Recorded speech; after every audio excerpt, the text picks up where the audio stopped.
Então, gente, boa noite, oficial, agora.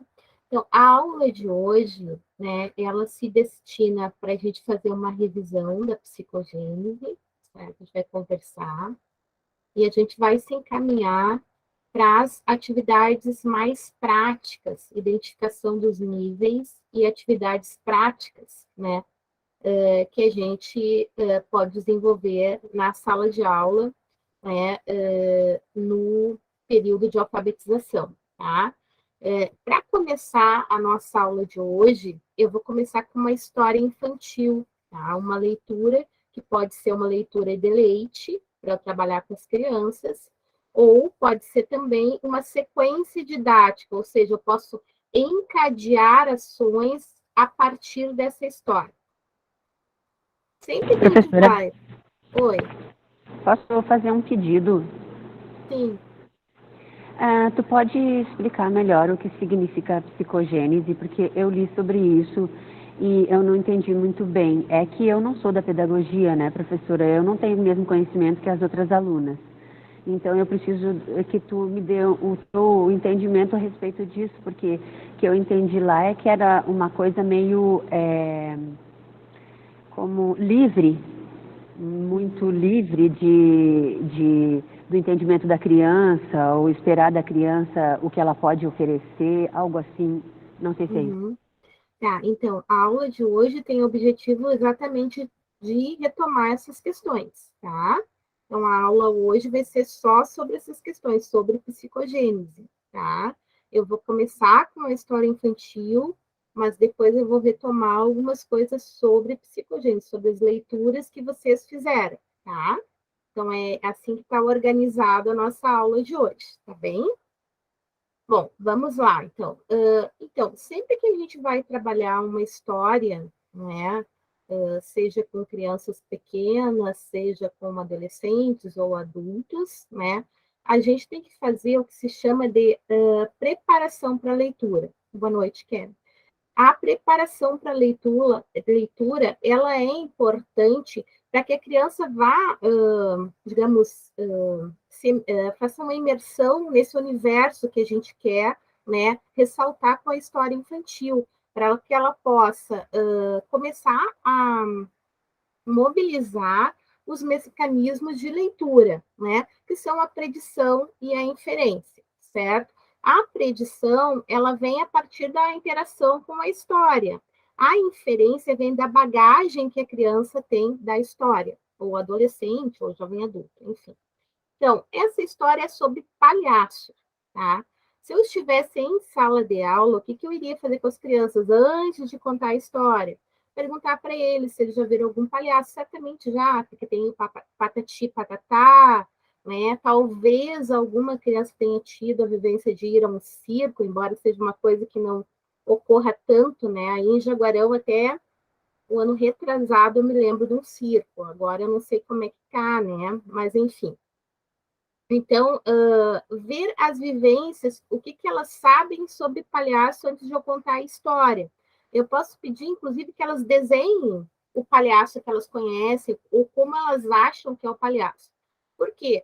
Geralmente, quando a gente trabalha o grafismo, né, que é o desenho, que é a expressão gráfica, a gente acaba levando aquele modelo, né? A gente leva o modelo pronto e a criança acaba reproduzindo. A ideia aqui é que ela faça o palhaço que ela imagina mesmo, tá? Então, a partir desse momento, a gente pode, então, contar a história, né? Nós trabalhamos histórias na sala de aula que são apoiadas da escrita, né? Que são importantes para que a criança consiga se desenvolver em termos de leitura e escrita, tá? O desenvolvimento da leitura escrita não é espontâneo. A criança não aprende sozinha, não posso deixar livre, tá? Então, existe toda uma metodologia para que a criança avance. Não é mais um método rígido, mas é uma metodologia pautada num planejamento, com intencionalidade pedagógica. Então, eu tenho toda uma intencionalidade, eu tenho conhecimento sobre as questões do desenvolvimento, da leitura e da escrita, e eu vou organizar, eu vou planejar ações para que ela desenvolva a escrita. Então, quando eu vou ler uma história que tem escrita junto, eu posso mostrar onde eu estou lendo. Eu estou lendo da direita para a esquerda, que tem letras ali, enfim, a gente também pode ler na imagem, tá? E eu também tenho que trabalhar histórias que são só com imagens, para que a criança também possa fazer leitura de imagens, tá? A leitura de imagens, eu posso trabalhar lá no primeiro ano, segundo, terceiro, quarto, mas eu posso trabalhar, inclusive, na educação infantil. É bem interessante eu trabalhar a leitura de imagem, desde que eles são bem pequenos, inclusive com bebês, né? Eu posso trabalhar essa leitura de imagens, né? Como a gente viu lá naquela conversa sobre letramento, né? Que algumas estavam. Então, uma criança muito pequena já pode contar a história do seu jeito, já pode ter um comportamento leitor, certo? Então, agora eu vou contar a história, mas vocês vão contar junto, tá? Vocês vão interagir. Na medida que eu projeto a história, eu não consigo enxergar vocês. Então, vocês vão ter que interagir com o microfone. Pergunta, querida. Professora, tu estava falando agora sobre as crianças, né, o letramento através de figuras, de histórias. Tem uma menina na internet, que eu acompanho ela, acho ela uma fofinha, ela mora nos Estados Unidos. Os pais são brasileiros. Acho que é. Eu não sei bem o nome, eu não gravo muitos nomes, mas eu me lembro da figura dela e algumas coisas que a mãe dela faz com ela, que é exatamente o que tu está falando aí, né? Uhum. Que a mãe desde bebezinha, a mãe faz ela aprender um monte de coisas, né? E ela fala palavras difíceis e tal. É muito interessante esse método, por quê? Porque a criança está vivenciando aquilo e não só olhando, né? Ela come, por exemplo, ela vai comer uma comida, ela diz o nome da comida, né? Ela entende muito disso. Então, eu acredito que mais ou menos seja esse o método. Não é um método, né? É uma metodologia. O método é uma coisa rígida. A metodologia ela se faz com planejamento. Talvez ali a mãe dela não tenha um planejamento tão, né, determinado, por não ser especialista em educação, mas ela faz muitas das coisas que a gente acredita e acha importante fazer na sala de aula, que é exatamente trabalhar com significado. Ali se repete as palavras e palavras difíceis, mas exatamente a mãe dela faz o aporte para que ela entenda as palavras. Ela fez uma propaganda do Itaú, Valéria, uma graça ela fazendo a propaganda com apropriação, enfim. É uma criança que se desenvolveu muito, né, nessa questão da linguagem, exatamente brincando, porque a mãe dela vai brincando, vai filmando, ela está ali brincando com as coisas dela, daí ela quer brincar com palavras difíceis, ela quer falar palavras difíceis, né? Então, isso faz parte, como a gente viu na conversa passada, dessas questões de trabalhar o letramento, mesmo com crianças que ainda não sabem ler e escrever, a gente pode trabalhar essas questões, desenvolver essas questões. Vamos ver o que a Tchelle botou aqui.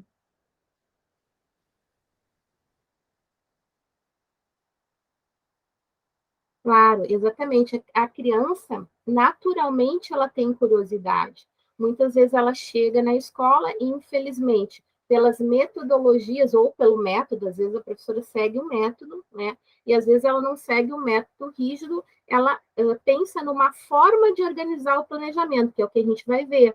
A gente vai mais adiante ver atividades diversificadas, né, para trabalhar o desenvolvimento da leitura e da escrita. A gente vai ver projetos de trabalho, são formas de organizar o planejamento, tá? A gente vai ver mais adiante. Hoje a gente vai se centrar mais na psicogênese, certo? Mas, muitas vezes, a forma de organizar a aula faz com que a criança pare de perguntar, ela tenha medo, né?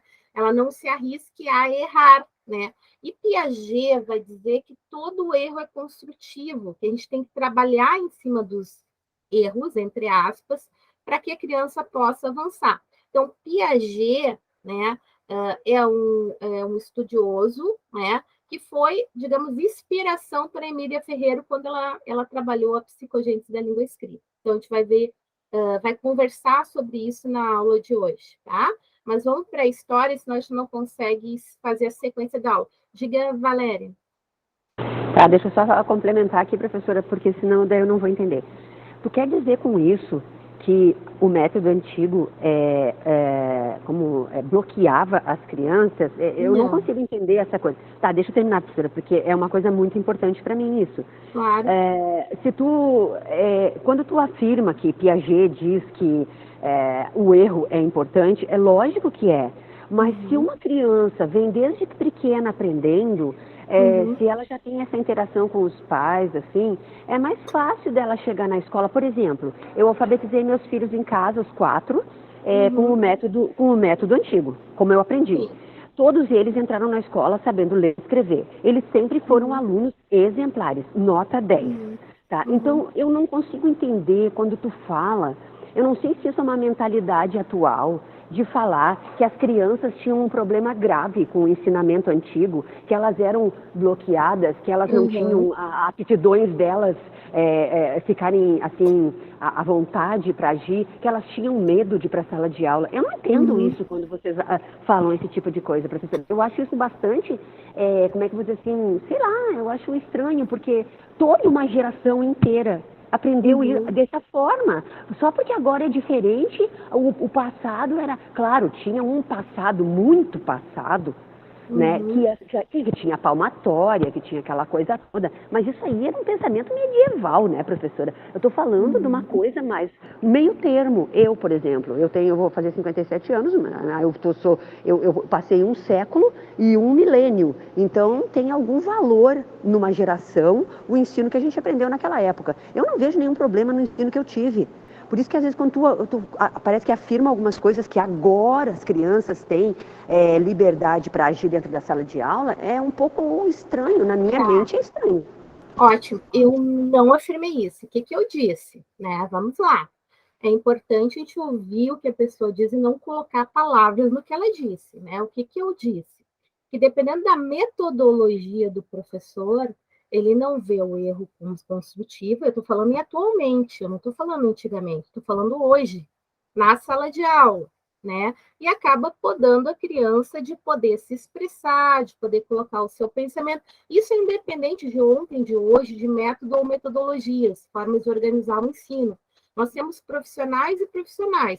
Vocês que estão na faculdade de pedagogia, né, têm a obrigação de conhecer o desenvolvimento da criança para poder pensar em organizar um planejamento que dê conta. Né? Esse planejamento pode ser centrado em métodos ou pode ser centrado em metodologias. A gente aconselha hoje em dia metodologias por quê? Então, se vocês lerem um livro, vocês vão entender toda a leitura e vão entender por quê. Né? Então, a aula de hoje, ela tem esse objetivo, certo? É a gente pensar em metodologias, em forma de organizar o planejamento, né? Hoje em dia, a base e tudo mais aponta, né, para que a gente trabalhe com as unidades linguísticas mais significativas. Por exemplo, o texto. Por isso eu estou tentando começar a aula com uma história de literatura infantil. Porque lá na sala de aula, quando a gente for organizar o planejamento, é interessante que a gente trabalhe com histórias de literatura infantil, com músicas, com animações, ou seja, que a gente organize o planejamento, que a gente pense na intencionalidade. Não quer dizer que a criança vai aprender livre, não existe isso. Só que ela vai colocar, ela vai ser participativa, né, na sala de aula. Né? É possível a criança ser participativa quando o professor segue o método? Né? Todos nós somos alfabetizados? Fomos. Mas muito depende do nível que a criança chegou de desenvolvimento na escola. Por exemplo, teus filhos, eles já chegaram na escola, né, com toda uma base que tu deste em casa, que eles facilmente se alfabetizam, né? Então, a criança que já vem com a questão do letramento, ouviu historinhas, ou essa mãe da Alice, que nem ela faz, ela conversa sobre palavras. Então, a tendência dessa criança é se desenvolver, né? Então, muitas vezes, o que a gente faz na escola, no geral, e aí não depende do método antigo ou do atual, aliás, atualmente a gente faz muito na escola, infelizmente, é fazer com que a criança não queira, né, participar da aula, não tenha esse desejo. Eu sei disso porque 25 anos de trabalho de supervisão em escola, com professores, e muitas vezes a gente vê que o planejamento não está organizado para que a criança participe, para que ela fale, né, para que ela interaja, para que ela pense, para que ela erre, para que ela acerte, e para que eu conduza para que ela avance, né? Muitas vezes os professores não organizam o planejamento, o que, que a gente vê? Criança chegando no terceiro ano sem ler e sem escrever. Por quê? Porque não teve uma, né, organização, um planejamento que fez essa criança avançar. Então, precisa sim de organização e de planejamento, não necessariamente do método, certo? Agora, digamos, uma pessoa escolhe seguir um método sintético ou analítico, ela vai escolher alguns, com certeza. Né? Algumas crianças não vão aprender, né? Porque as crianças aprendem de forma variada. Mas é melhor ela seguir um método, né? E ter uma organização do que ela não seguir nada, né? Às vezes a gente chega na aula e o professor nem fez um planejamento e está lá, né? Põe uma coisa no quadro, faz outra coisa, quer dizer, uma coisa sem objetivo. Então, o que a gente precisa? De um planejamento estruturado com objetivos, né? O que eu estou mostrando para vocês? Que existem formas da gente organizar, existem pressupostos, como o que eu falei, né? Quando a gente vai trabalhar a leitura, quando a gente vai trabalhar a escrita, que a gente precisa mobilizar para que a criança avance, tá? Então, é isso que eu disse. Eu não falei nada de muito diferente disso, tá? Isso.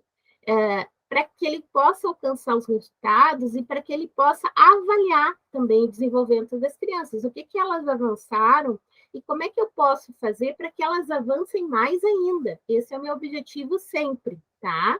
Então, cada aluno vai aprender de uma forma, até porque a gente viu na psicogênese que estão em níveis diferentes, tá? Então, o objetivo de hoje é retomar a psicogênese para que a gente entenda bem essa questão dos níveis, né? E que a gente pense nas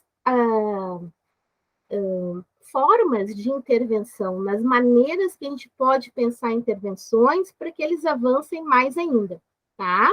Então, não é uma questão de discurso atual versus discurso antigo, até porque a gente ainda está bem no antigo, não está nada no atual, né? Muito dificilmente as escolas avançaram muito, levando em conta essa perspectiva do desenvolvimento da criança, do desenvolvimento humano, essas pesquisas, tá? Então, a grande maioria dos professores ainda segue o mesmo método de 50, 60 anos atrás, tá bem? Para um aluno que não é mais o aluno de 50, 60 anos atrás. Bom, podemos ir para a história? Vamos lá. Então, vocês vão participar dessa história, não vão enxergar enquanto eu estiver contando a história, tá? Vocês podem abrir o microfone, enfim. Essa história, como eu disse, é uma história toda com imagens. Eu vou pedir desculpas, que a minha primeira imagem está um pouquinho pequena, tá? Então, uma história se chama Amendoim, e é um palhacinho que está ali começando a apresentação. É da Eva Furnário, tá? Então, ela tem várias histórias que são feitas com imagens que a gente pode organizar. Então, depois um trabalho, uma sequência didática com essas historinhas. Então, aqui está o amendoim, ele está ali de bracinhos abertos, né? Pronto para começar o espetáculo dele, né? E a gente pode ir explorando com a criança o que, que tem ali no cenário, né? Eles podem dizer a cadeira, como é que está a roupa do amendoim, se ela está colorida, que cores que tem, porque a gente vai explorando o geral dos conhecimentos da criança, a gente vai explorando toda a leitura que ela pode fazer dessa imagem. E aí, nessa cena, o que, que tem de diferente ali que está acontecendo?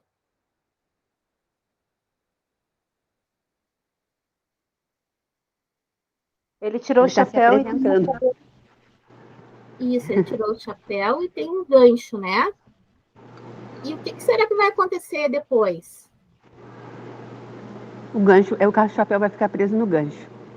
O chapéu vai ficar preso no gancho. Então, quando eu estou trabalhando essa coisa, o que, que vai acontecer depois?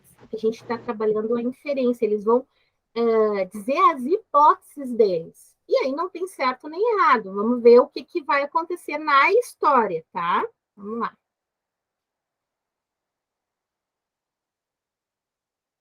E aí, quem disse que o gancho ia pegar o chapéu, o ganchinho já tá ali. Vamos ver se vai acontecer isso mesmo. Está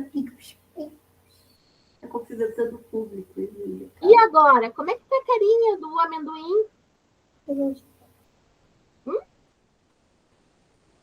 Como é que ele tá? Ele está participando da aula. Ah, é? Que bom, é que eu não enxergo, que bom. Diz aí, como é que é o nome da tua filha? Eu não tô enxergando ela, que pena. O que ele está fazendo, Júlia, agora, palhacinho? Procurando chapéu? Está procurando o chapéu? Tá dizendo que dê meu chapéu, né? Olha a carinha dele ali de, né? Alguém pegou meu chapéu. E aí, como é que ele tá agora? Tá alegre, tá triste, tá surpreso? Como é que ele tá? Ele quer que as crianças respondam para ele onde foi parar o chapéu. Boa ideia. Ele tá perguntando, de repente, para as crianças, onde tá meu chapéu, né? Ele tá com a carinha ali de surpresa. Então, a gente vai trabalhando com as crianças para elas fazerem a leitura de imagem, né? Ver como é que tá esse personagem, como ele vai se transformando a partir dos fatos que vão acontecendo ali na história. Mas eu acho que ele seguiu, né? Agora o que ele está fazendo? Fazendo ele de... Uma apresentação. Uma cambalhota, né? Tá ali se apresentando. E o gancho? O que o gancho vai fazer agora?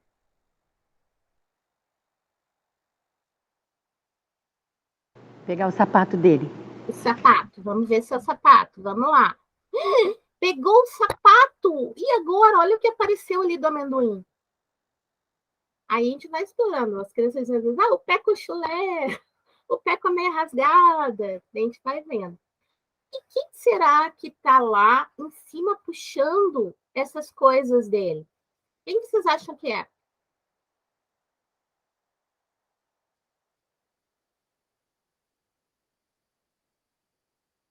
Quem pode estar lá em cima? Bom, se é para as crianças entenderem, vamos dizer assim, um fantasminha. Pode ser um fantasminha, ok. Que mais pode ser? Outra pessoa que acha que é uma coisa diferente. Fantasma temos um. Vamos pensar em outra. Mais uma, vamos lá, as outras. Outro palhaço? Pode ser outro palhaço. Então vamos ver. Fantasma ou outro palhaço. Vamos adiante. Olha só como ele ficou ali pensando, cadê meu sapato? Uma carinha de decepcionado. E agora, o que será que vai acontecer com ele? Vamos puxar a cadeira quando ele for sentar. Ai, coitado. Será que ele pode se machucar? Pode, né? E não é muito legal puxar a cadeira do outro, né? Então, a gente vai trabalhando essas questões com as crianças, né? Até para se colocarem no lugar do palhacinho. Coitadinho, vai levar um tombo, né? Oh, coitado, levou um tombo. E já estão puxando a cadeira dele. Olha, para puxar essa cadeira tem que ser alguém com força. Se for um palhaço, como é que ele é? Ele é pequenininho?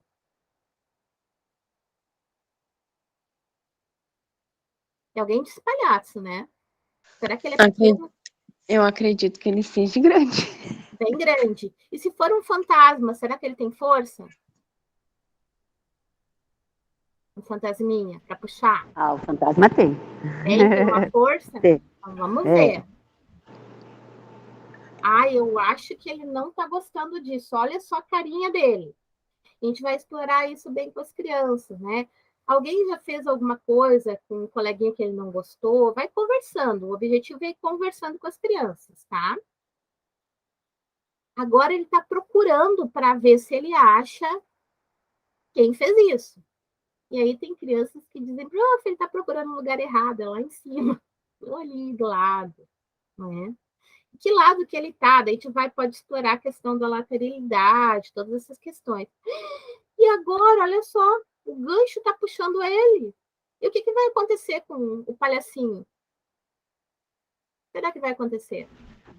As crianças podem querer segurar ele nas mãozinhas dele para ele não ir para cima. Ah, poderia tentar ajudar o palhacinho, ótimo. Vamos ver o que vai acontecer. Vai cair tudo. Parece que lá em cima é um palhaço. Vamos olhar as mãozinhas daquele lá. Pode ser um palhaço? Ou um fantasma? Olha as mãozinhas para Aqui é um ver. palhaço, tem um guarda-chuvinha. O que é aquela coisinha azul lá? É um guarda-chuvinha? Um Não tô vendo guarda-chuvinha. direito. É, pode Aquele, ser um palhaço. aquele guarda-chuva que ele pegou primeiro, lembra? Que estava lá em cima, ele guardou. Então, assim, quando a gente vai trabalhando essas hipóteses, as crianças estão reconstruindo as possibilidades. Elas vão dizer várias coisas e elas vão reconstruir na medida que elas vão olhando a imagem. É a mesma coisa que um texto. A gente vai lendo o texto e muitas vezes a gente vai pensando e reconstruindo aquelas hipóteses, tá? Mesma coisa as crianças. E agora, quem é? O urso, que estava muito fortinho, que nem a prof aqui, meio gordinho, quebrou tudo lá. Agora, Pois é, agora que apareceu as mãozinhas, eu ia dizer que as mãozinhas não pareciam do palhaço, porque era meio fofa demais. pois é, bem fofinha, né? Um ursinho com chapéu, o chapéu que ele pegou do palhaço. Lá, olha lá, ele tá com o sapato que ele pegou do palhaço, ele Com tava com tudo. guarda-chuva, ele pegou tudo do palhaço. E o que o palhaço vai fazer com ele agora? O que vocês acham? Ele pegou tudo do palhaço. Vai correr atrás dele. Vai correr atrás dele. Tá, vamos ver. O palhaço tá olhando para ele. E como é que tá a carinha do urso agora? Ele já tá Com meio medo. assustado, né? Tá com medo. Pô, eu fiz tudo isso com o palhaço. O que será que o palhaço vai fazer comigo? E essas Cara coisas de são. receio. Hã? Receio. Receio, isso mesmo. E é importante a gente trabalhar essas coisas com as crianças, porque às vezes elas têm conflitos, né? Que formas a gente pode resolver esse conflito? Por exemplo, que forma seria legal o palhaço resolver o conflito com o ursinho? Claro que a gente não vai falar assim, mas vai poder dizer para eles como é que o palhaço e o ursinho podem fazer no final para ficar boa essa história. Aí eles vão dar as sugestões deles, tá? Como disse a Valéria, o palhaço tá correndo atrás do urso, e o urso tá bem rápido ali saindo. E agora o palhaço pegou o urso. Como é que tá a carinha do palhaço?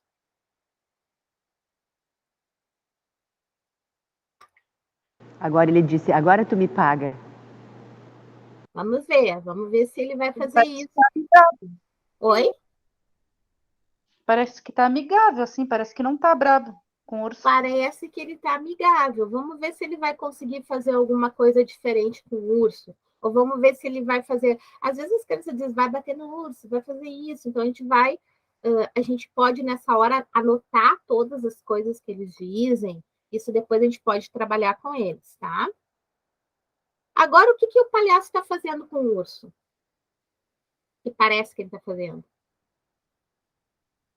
Ele disse, ah, não se preocupa, tá tudo bem, era tudo uma brincadeira. Boa, ele pode estar dizendo isso. E aí a gente pode ir anotando tudo que as crianças disserem. Ah, ele está dizendo não tem problema. Ou ele está dizendo tudo que as crianças disserem, a gente pode estar anotando. E agora, como é que estão os dois? Felizes. Felizes, olha só. Naquele anterior eu podia estar convidando o urso para participar, fazer uma apresentação também, né? Aqui desse anterior, olha só. Isso. Então, isso que é bom da leitura com imagem, a gente pode voltar à tela anterior com as crianças e olhar de novo. É verdade, olha só. O palhacinho tá lá com o casaquinho dele e o urso olhando para ele, e olha só o que o palhacinho fez. Ele deu o casaquinho para o urso. E os dois estão ali, né? Cada um com um sapatinho, ele dividiu. Então, isso é legal, porque às vezes a gente vai trabalhar com as crianças, cada um tem seu lápis, cada um tem. A gente pode dividir os materiais também, a gente pode brincar juntos, tá? E assim termina a nossa história. Tá. Contei essa história em sala de aula. Tenho várias crianças que estão lá para aprender a ler e escrever. Então, eu vou organizar um planejamento para que elas avancem na leitura e na escrita. que eu poderia fazer depois de contar essa história? Ou, aliás, como é que eu poderia contar essa história? Ideias, como é que eu poderia contar? Bom, eu faria assim, depois de mostrar assim como tu mostrou, anotar as sugestões deles, aí eu ia dizer assim, bom, agora cada um vai contar a história do jeito que entendeu. Aí a gente ia interpretando conforme a criança ia falando, e eu ia usar as palavrinhas da criança e eu ia anotando as palavrinhas da criança para a gente aprender o que ele falou, as palavrinhas. Eles não vão contar uma história muito grande, eu acredito, e eles vão lembrar não de todas as cenas, de algumas cenas. Não sei, porque eu nunca dei aula para assim, nesse sentido que tu está falando. Mas eu acredito que as palavrinhas que eles forem lembrando, eu ia anotando no quadro. Daí depois a gente ia discutir sobre as palavrinhas de todos. Tipo de um vocabulário, assim, um vocabulário da historinha. Eu ia fazer isso. Ótimo, maravilhoso. Sim, as crianças dizem muita coisa, elas nos surpreendem e é uma ótima intervenção. Então, vocês vejam, eu não estou seguindo um método rígido, tá, Valéria? Eu estou conversando com as crianças e estou pensando como é que eu posso organizar depois. Escrever no quadro, ver com que letra começa palhaço, com que letra termina. Isso é bem importante ali na fase inicial da psicogênese, que a gente vai ver no início. O que é a psicogênese? É a gênese da escrita na criança, tá? Então, isso é a psicogênese. Então, no início ali, quando eles estão começando a aprender a ler e escrever, é importante eu trabalhar com letra inicial e letra final. Com que letra começa palhaço? Com P, que nem Patrícia, que nem Pedro, né? A gente vai dar exemplos, a gente vai ter um alfabeto na nossa sala de aula, vai mostrar a letra P. Isso se fazia no método também, tá? Só que normalmente a gente trabalhava só a letra isolada, que eu estou trabalhando a palavra toda, estou trabalhando o significado da história como um todo, estou trabalhando com algo que eu imagino que seja significativo para eles pela condição do trabalho. Essa história eu gostava muito de contar, ela em varal, que é só colocar uma corda na sala de aula e, né, eu tinha ela toda impressa, né, eu imprimia a história, até emprestei para uma estagiária que não me devolveu, por sinal. E aí eu ia mostrando parte a parte, ia botando no prendedor e contando a história. Eu deixava circular também para eles olharem bem os detalhes, né? Ia montando aquela história toda. Depois que eu contava a história, eles recontavam, exatamente para trabalhar a oralidade, como a Valéria falou, tá? Também posso trabalhar aliado ao grafismo. Então, assim, o que a gente fala? Hoje em dia, a gente trabalha numa perspectiva interdisciplinar. O que é isso? Eu estou alfabetizando, mas eu estou trabalhando, ao mesmo tempo, outras linguagens. Então, a linguagem artística, o desenho, eles podem desenhar uma parte da história que mais gostaram, né? Depois, eles podem tentar escrever do seu jeito aquela parte da história. Se ele está bem na fase inicial da alfabetização, eu vou entender o que ele escreveu ou não? Do seu jeito. Entendo ou não entendo?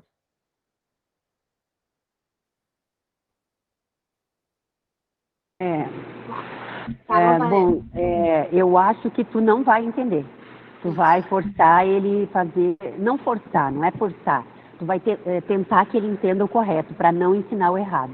Eu não faria isso. Eu não aceitaria qualquer jeito, por exemplo, sei lá, uma palavra que não é a palavra oficial para confundir depois o resto da turma também, né? Então é a palavra oficial e deu, até que ele tenha a condição de aprender. Ótimo. Então, assim, aí está a diferença do método para as metodologias e do caminho da psicogênese. A Valéria trouxe uma coisa muito importante agora, tá? Então, basicamente, essa é a diferença. Por exemplo, quando a criança começa a falar, ela fala mamá, papá, né? Ela aponta água e fala de outra água, né? Então, ela vai formando. A gente não diz para ela estar errado, não fala, né? Ou a gente diz o jeito certo para ela. Olha, é papai, é mamãe, eu mostro. Na escrita seria a mesma coisa, né? A criança escreve do jeito dela, eu mostro o jeito como se lê nos livros, o oficial, e vou mostrando para ela, né, o que ela já conseguiu. Olha, tu já conseguiu o P do palhaço, né? Mas aqui ainda não dá para ler palhaço, né? O palhaço termina com a letrinha O, vamos ver onde está a letrinha O. Então, eu vou fazendo toda essa intervenção para que ela avance.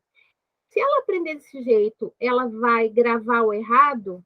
Não, tá? Eu já alfabetizei muita criança. Depois eu vou mostrar os textos para vocês, vou mostrar toda a evolução da escrita. Na verdade, vendo a pesquisa e vendo lá os vídeos, vocês percebem como as crianças elas não estacionam ali no erro. Se tu vai fazendo a intervenção para que eles percebam que faltam mais elementos. É como aquela brincadeira, lembram do código que eu coloquei para vocês? Que vocês não conseguiam entender nada, não conseguiam nem escrever, não é? Então, se eu pedisse para escrever do jeito de vocês e fosse mostrando, bom, esse aqui é o padrão, né? É a nossa língua, né? Então, essa intervenção que eu vou fazendo com a criança, tá? Então, eu vou ter muito recurso de alfabetos, eu vou trabalhar alfabetos com as crianças, não vou trabalhar uma letra depois da outra, eu vou mostrar o alfabeto e eles vão estar ali fazendo toda a interação. Eu posso também, por exemplo, pegar essa história, pegar partes da história, né, as mais centrais, para eles recontarem com as partes mais importantes, para trabalhar a oralidade.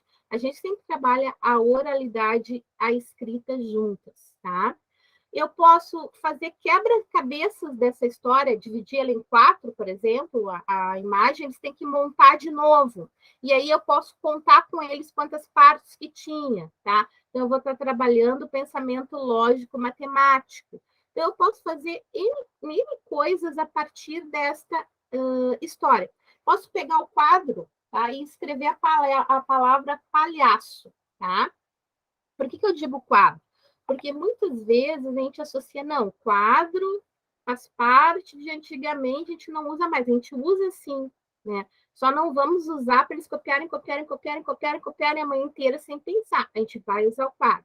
Então, tá ali a palavra palhaço, eu posso ver com eles.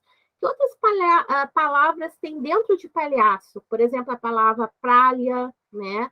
A palavra aço, tá? Então, eu posso ir fazendo relações do que tem dentro dessa palavra, né? Então, eu vou fazendo todo esse trabalho. No fim, eu estou montando uma sequência didática.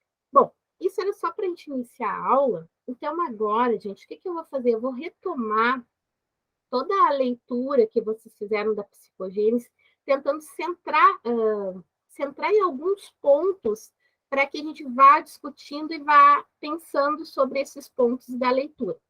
Mas só para que eu ouça um pouco vocês, o que chamou atenção nessa leitura da psicogênese para vocês?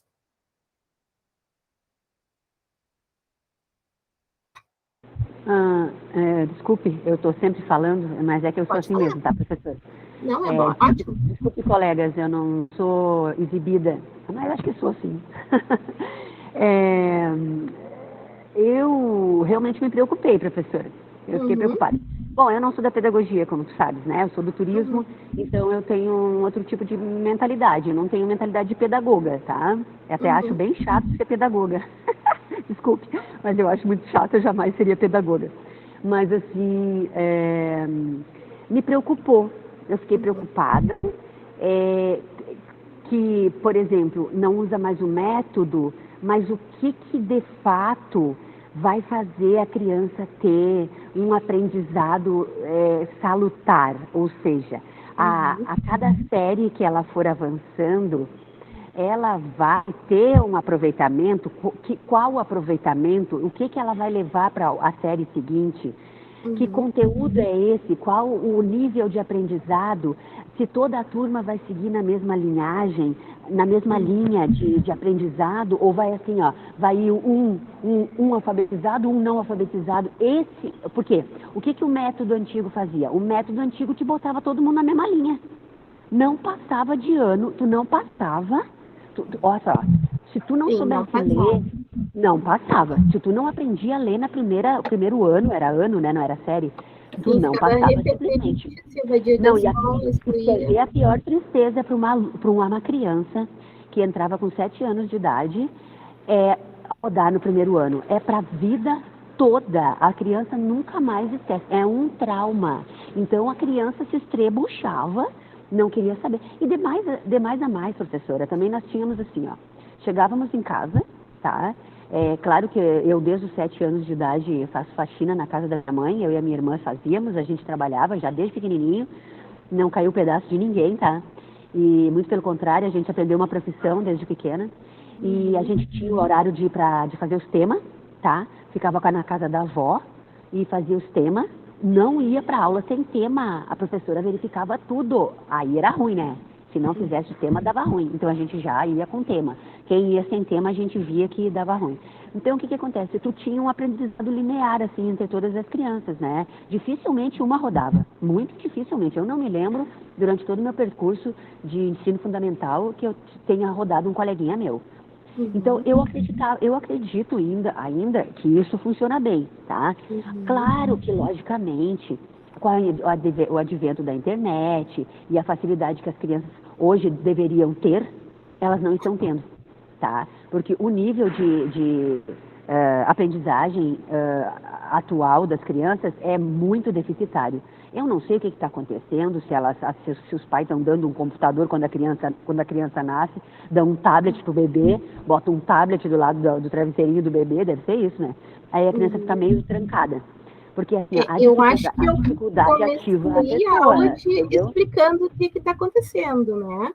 Eu comecei a aula explicando o que está acontecendo. As pessoas não organizam o planejamento, né?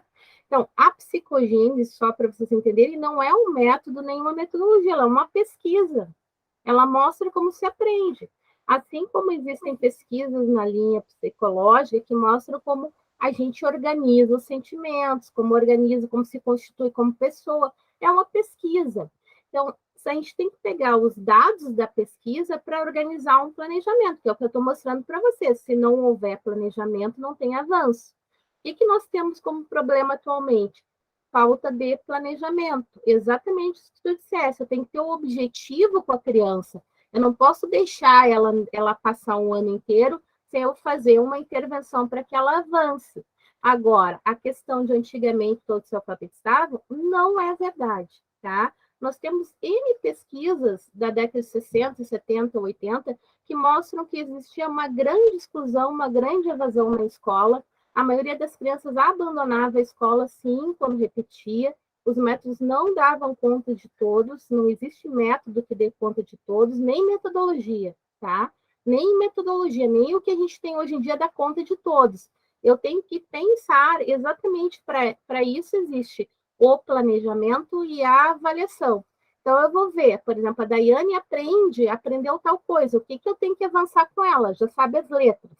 Ok, ela ainda mistura um pouquinho as letras com número. Então, eu vou pensar em atividades, em intervenção para que avance, tá? Então, a primeira coisa crucial que vocês têm que ter na cabeça psicogênese, isso é uma pesquisa que mostra como a criança pensa, né? Que ela faz o caminho inverso do que a gente ensinava antigamente. A gente começava pela letra, né? E para a criança ali na fase inicial, para quem leu o primeiro capítulo, mostra claramente que a criança acha que o que está escrito não é a letra, não é? Ela sempre acha que vai estar escrito o todo. Kelly, pode falar. Para comentar um pouquinho do livro que a senhora perguntou, eu não tinha lido o livro antes, nunca tinha lido. Eu li agora esses capítulos que a senhora tinha colocado lá no Moodle e as partes que a senhora colocou. Sim. E achei muito interessante. Eu já tinha feito o teste dos níveis de aprendizagem, da escrita e da leitura. Sim. Geralmente a gente faz bastante na escola para ver, né, o avanço do aluno. E o que sempre fica assim, ó, é o que tu vai fazer para avançar de um nível para o outro? O que tu vai fazer para passar aquela criança do pré-silábico? Quais atividades que são mais apropriadas para passar do nível pré-silábico para o silábico? Ou do silábico sem valor sonoro com valor sonoro? Sim. Sabe? Porque eu vou lhe ser bem franca. Eu não sou pedagoga. Eu estou aqui para mim ter o meu diploma de pedagogia. Eu sou formada em letras. Sim. E eu não aproveitei tanto letras quanto eu estou aproveitando agora em pedagogia. Eu digo que eu estou me ensinando em tudo que é coisa da pedagogia, porque eu estou numa imersão, assim. Então, cada texto que os professores pedem para ler, eu leio, porque eu estou gostando da área e estou trabalhando na área. Sim. Então, mas isso aí sempre, eu estudei por fora, assim, antes de começar a pedagogia, estudei por fora os níveis de leitura e escrita, estudei esses textos, vários textos por fora, a BNCC, antes de começar a pedagogia. E isso sempre fica para mim assim, ó, como tu vai avançar? Para mim, uma das minhas maiores dificuldades é como tu vai avançar essa criança. Sim. É tranquilo fazer o teste, descobrir em que nível a criança está, mas o que tu vai fazer para avançar essa criança? Claro. Eu vi que tu colocaste lá no fórum, né, essas dúvidas, no fórum de dúvidas, né, e até não te respondi lá, porque o objetivo da aula de hoje é um pouquinho pensar nisso, o que eu faço para avançar? Porque o que acontece, assim, um grande problema, né, as pessoas leram a psicogênese, que é uma pesquisa que não tem nada de metodologia, ela não fala como o professor tem que dar aula, né, ela não fala como o professor tem que ensinar, né, ela fala simplesmente do processo que a criança vive, né? Que é um processo muito parecido com a história da escrita, para quem viu o vídeo. Né? Então, ela não fala sobre isso, é o professor que tem que pensar no seu planejamento. E o que ficou para a maioria dos professores, infelizmente, essa coisa de fazer o teste, saber, eu tenho 25 pré-silábicos, e aí com aquela cara de pavor, o que eu faço com isso? Então, a gente tem que pensar exatamente nisso, Kelly. Como é que a gente vai fazer que eles avancem em cada nível? Por exemplo, aquela coisa que eu falei lá na historinha, que é importante enfatizar a letra inicial e a letra final, porque para a criança que está no nível inicial ali, é importante que ela domine essas questões. Assim como ela tem um repertório de palavras que ela domina. Por exemplo, o nome dela, nome da mãe, nome do pai, nome da escola, tá? Então, são coisas que são importantes para que ela vá avançando nesse nível. Eu vou fazer o seguinte agora, eu vou passar umas lâminas e essas lâminas vão mostrando um pouquinho de como a gente pode ir trabalhando com essa criança para que ela avance em algum momento. Pode dizer, Kelly? E aí, professora, posso comentar só uma coisa? A colega estava falando sobre como anda o aprendizado das crianças agora, que realmente tá complicado, né? Muito. Muitas crianças não estão conseguindo aprender, né? Conforme está sendo feita nas escolas, mas é que, como a senhora tinha dito, as crianças mudaram também, eu concordo, as crianças mudaram. Hoje em dia elas estão com um ritmo muito mais rápido, assim, para algumas coisas, e para outras que tem que ter um ritmo mais lento, como sentar e aprender, como, sei lá, escrita, leitura, coisas assim sistemáticas, elas já não estão com tanta paciência, assim, elas estão naquele mundo de jogo, entende? Elas estão com o celular na mão e tá ali o joguinho passando rápido com um dedinho assim, elas aprendem muitas vezes a jogar antes de ler, de escrever. Eu vejo pela minha filha também. A minha filha tem 3 anos e já sabe acessar o YouTube, Netflix, sabe? Ela identifica a Netflix, identifica o símbolo da Netflix, sabe? É uma coisa assim. Depois vai para a sala de aula, né? Que agora as escolas estão sendo equipadas com telas, notebooks, mas nem todas as escolas chegou, né? Nem todos os professores sabem usar. Então ainda está muito lento, né? O aprendizado, a forma de ensinar, diferente. É isso? Isso é um desafio enorme que a gente está vivendo, porque realmente a gente está com um problema sério. Às vezes as crianças chegam no 5º ano sem saber ler e escrever. Isso é uma coisa muito, muito, muito séria. O que falta aí? Falta intervenção do professor, falta planejamento, falta sistematização. Não adianta eu fazer um jogo se eu não sistematizar depois. Não adianta eu fazer uma atividade super interessante se eles também não sistematizarem. Tem a questão também do pensamento acelerado que as crianças estão, a dispersão, porque a tecnologia é maravilhosa, a gente pode usar ela, ser aliada, mas ela também traz uma dispersão, né? Então, a gente precisa, em sala de aula, ter o dobro do planejamento, o dobro da paciência, o dobro da avaliação, para que a gente consiga fazer com que todos avancem, tá? Todos aprendam a ler e escrever. É difícil? É. É possível? É. eu sempre saí com minhas turmas alfabetizadas, sabe? Então, todo o tempo elas saíam alfabetizadas, com o trabalho intenso que a gente vai ver hoje, muito intenso. Deixa eu ver o que a Daiane botou aqui.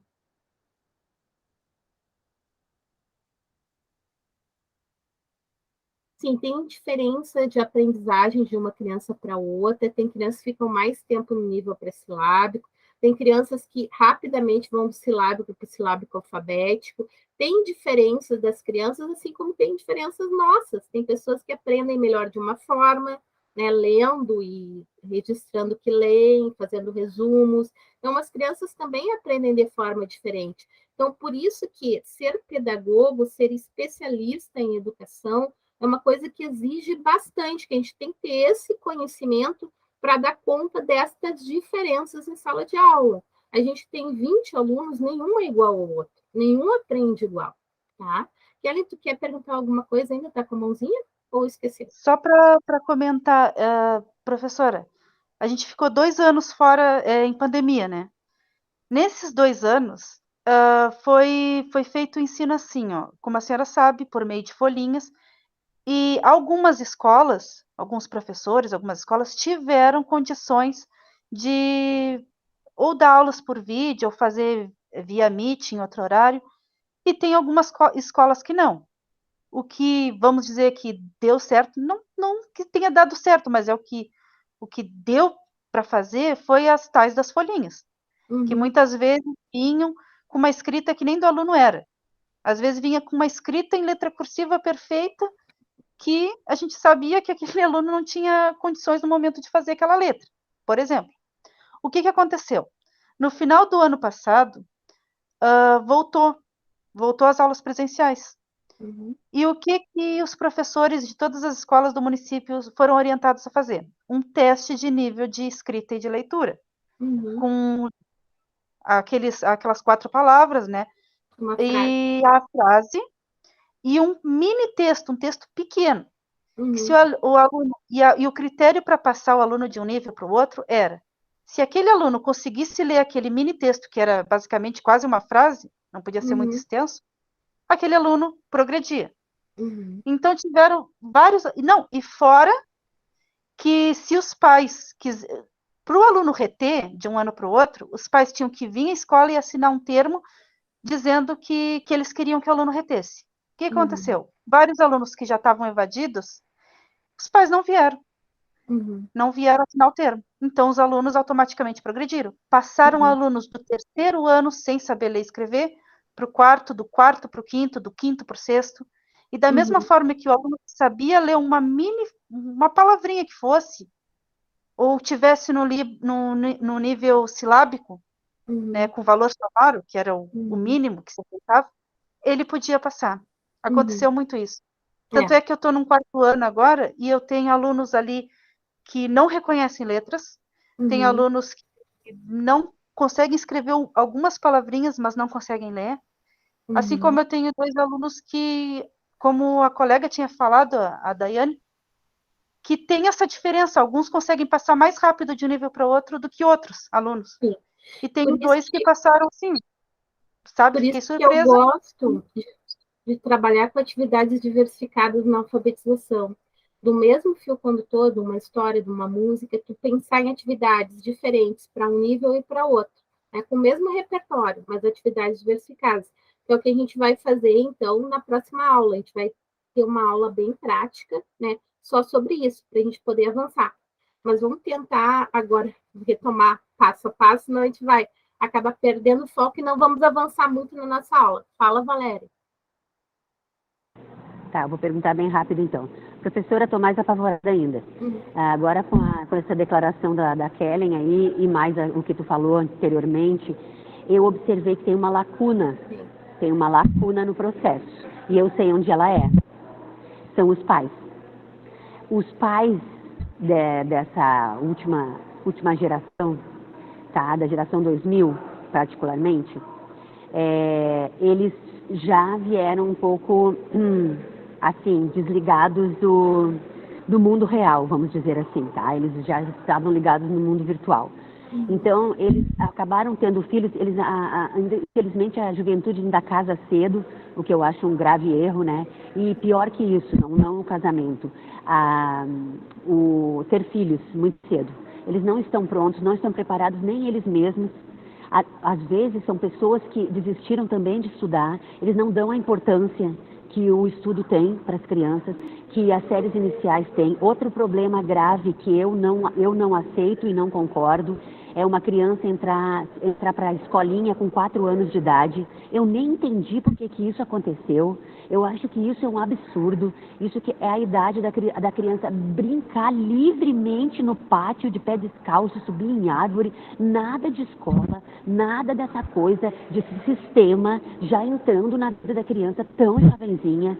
Tem muitas coisas para a criança aprender naturalmente, com os seus bichinhos, com o seu gatinho, com o seu cachorrinho, com a sua avó, com o seu avô. Esse período não é de escola, gente, tá? Olha que assim, ó, a gente aprende, olha só, eu notei por mim, tá?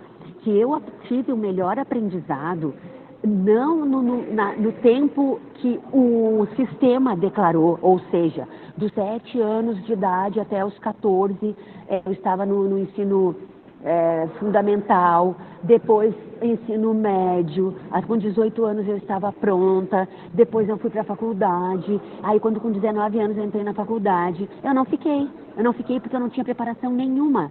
Sabe quando é que eu consegui entrar para a universidade de novo? Depois que eu criei meus filhos e acompanhei eles na escola. Agora eu estou aqui na universidade. O meu aproveitamento é quase 100%, professora. Eu tenho a mentalidade, quando a gente amadurece, a mentalidade da gente é muito funcional. Então não adianta botar uma criança de 4 anos dentro de uma escola, levantar cedo para ir para a escola, horário para ir para a escola, horário de almoçar, horário disso, horário daquilo. Isso é muito chato. Aí o que os pais fizeram? Botam as crianças com 4 anos na escola e babaus. Eles pensam que os professores têm que educar os filhos deles.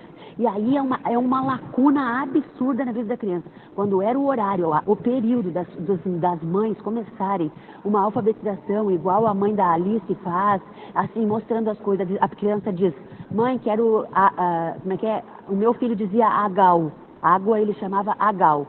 Eu dizia assim, tu quer o quê, filho?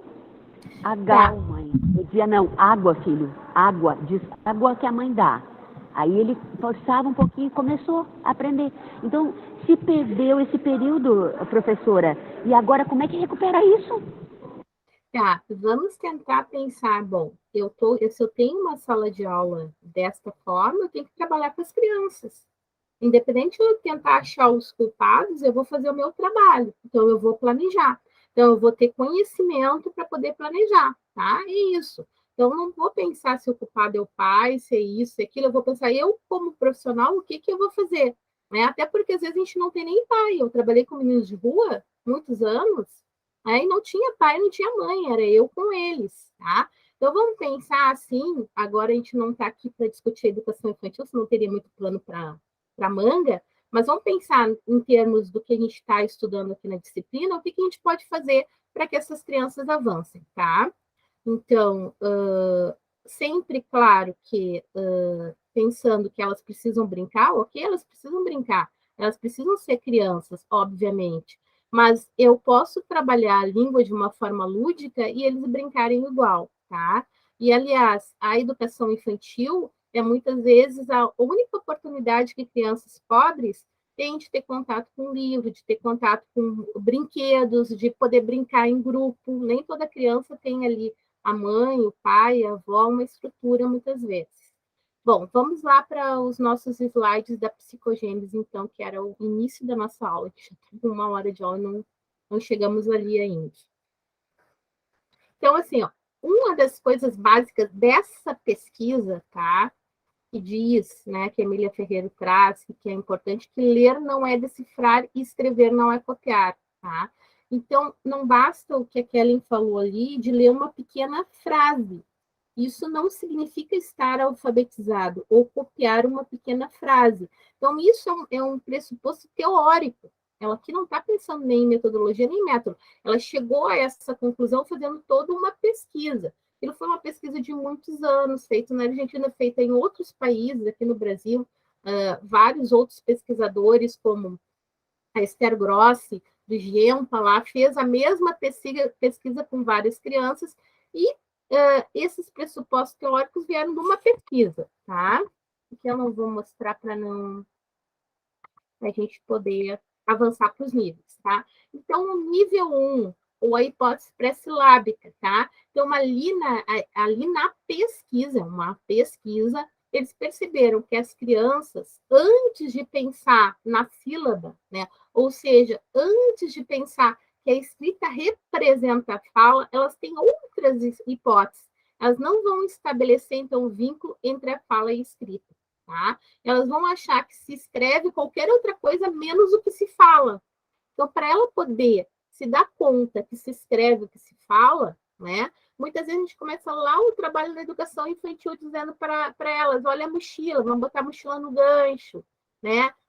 Aqui a professora vai escrever o nome de quem está com essa mochila, o teu nome, a gente pode escrever teu nome. Tem toda uma intervenção que mostra para a criança, ou quando ela está brincando, e a gente está mostrando para elas, olha, pega lá a bola, né? Aqui, a bola que estava na historinha que a gente contou ontem, lembra da história? Então, a gente está fazendo uma série de brincadeiras e a criança está fazendo essas relações. Quanto mais cedo ela vai fazendo as relações, mais ela pode avançar, tá? Ela pode demonstrar a intenção de escrever através de traçado linear com formas diferentes. Então, ela faz aquelas garatujas. Então, quem tem filho ali aos 2, 3 anos, vê as crianças dizendo, aqui eu estou escrevendo. Ele está fazendo um monte de garatuja, de coisa que a gente não entende, mas para aquela criança já é escrita, tá? Usa letras do próprio nome ou letras e números na mesma palavra, tá? Então, ela vai pegar letras do seu nome, muitas vezes, para escrever várias palavras. Escreve casa, né? E aí, se o nome dela é Silvana, ela vai lá, põe o S, o A, o M, né? E diz que está escrito casa. Ela não tem ainda a relação com a fala, ela não percebe o som, mas ela já sabe que se escreve com letras. Então, o que a Emília Ferreira vai dizer? Que isso é um avanço, ela já sabe que se escreve com letras, ela só não sabe quais as letras, tá? Então, ela vai tentar saber que palavra está escrito lá pela letra inicial da palavra, né? Então, tu põe o P no quadro, ela já vai tato, peteca, vai pensando em palavras que podem começar com P, tá? Não necessariamente ela vai descobrir a palavra que tu escreveu ali, mas ela faz essas hipóteses. Então, ela vai ter uma leitura global, tá? Ela vai supor que a escrita é uma outra forma de desenhar. Então, muitas vezes, tu pede, escreve para mim, e ela vai lá e faz o desenhinho. Então, na hipótese pressilábica, isso é muito comum, tá? Ela vai supor que a escrita representa o nome dos objetos. Por exemplo, vamos escrever céu, ela vai imaginar que céu tem que ter um monte de letra, porque céu é uma coisa grande, ou sol, né? Tem que ter muitas letras. Quando tu escreve a palavra, né? Ela fica dizendo, professora, está faltando letra. Ela fica, né, intrigada com aquilo, porque para ela, né, como a palavra representa o objeto, né? Não pode estar escrito sol ali só com 3 letras. Então, o que a gente faz para a criança avançar nessa hipótese? Tá? A gente vai mostrar que a palavra ela não está relacionada à coisa. Às vezes, por exemplo, a gente pode brincar com as crianças com os próprios nomes, né? Tem crianças que são pequenas e que têm um nome grande, né? Então, a gente pode ir brincando com essas questões. A gente pode trabalhar os crachás em sala de aula, para elas verem o tamanho, contar as letrinhas que tem no nome, comparar, tá? Então, a gente vai trabalhar muito com contagem de letras, né? A palavra casa, quantas letras ela tem? Né? Eu vou escrever casa, vou contar o número de letras. Casa é uma coisa grande, mas só tem 4 letras, tá? Então, essa criança, como ela supõe que tem que ter um mínimo de letras para poder ler, a gente vai mostrar que não é esse o caminho. A lógica dela aponta para isso, a gente vai fazer uma intervenção para que ela se desestabilize. Então, é o que o Piaget descreveu, né? Então, essa teoria, essa pesquisa é muito baseada em Piaget, que ele vai falar sobre a aprendizagem. A aprendizagem se dá por assimilação, quando tu assimila um conhecimento. Então, por exemplo, ela vai assimilar os nomes, né, que são importantes, o nome dela, o nome da mãe, né, e por desequilibração, ou seja, quando ela tem uma hipótese X e ela vê que aquilo não está correspondente, ela vai procurar outra hipótese para poder descobrir como mesmo se escreve, por que se escreve, quais são as regras. Então, o que se quer dizer com isso? O que a Emília Ferreiro e a Ana Tebrasco descobriram? Que a criança pensa sobre a escrita. Mesmo que o professor não ache que não, ela pensa, ela faz hipóteses e ela segue essa hipótese, tá? Então, para que ela avance, eu tenho que fazer bastante trabalho, né? Com questão de quantidade de letra, com nomes, né? Então, é importante todo dia eu retomar o alfabeto, né? Eu pensar no nome das crianças, todas essas questões. Então, aqui está a escrita, muitas vezes, como aparece, né? No nível que eles vão escrever ali, é a mesma coisa que desenhar, tá? E conflitos ela vive, então, né? Ela pensa, né? Pela essa pesquisa que elas fizeram, elas se deram conta. Que sinais eu uso para escrever palavras, ou seja, ela não conhece ainda as letras. Então, eu preciso fazer muito trabalho com letras, tá? Conhecer o significado de sinais escritos também, ou seja, diferenciar letra de número. Porque muitas vezes a criança no início não diferencia o que é letra, o que é número, tá? Então, ali eu já falei do próprio nome. E aí, perceber que eu uso letras diferentes em posições diferentes para escrever palavras diferentes, né? Então, eu posso mostrar que lata, pata, por exemplo, são parecidas, mas tem uma letrinha que mudou, outra letrinha que mudou. Eu vou ver as letras que mudaram, eu vou comparar, tá? Com elas, eu vou fazer muito trabalho em cima disso, tá? Então, no nível para esse lado, que é mais comum em crianças menores, a gente vai ver esse tipo de escrita.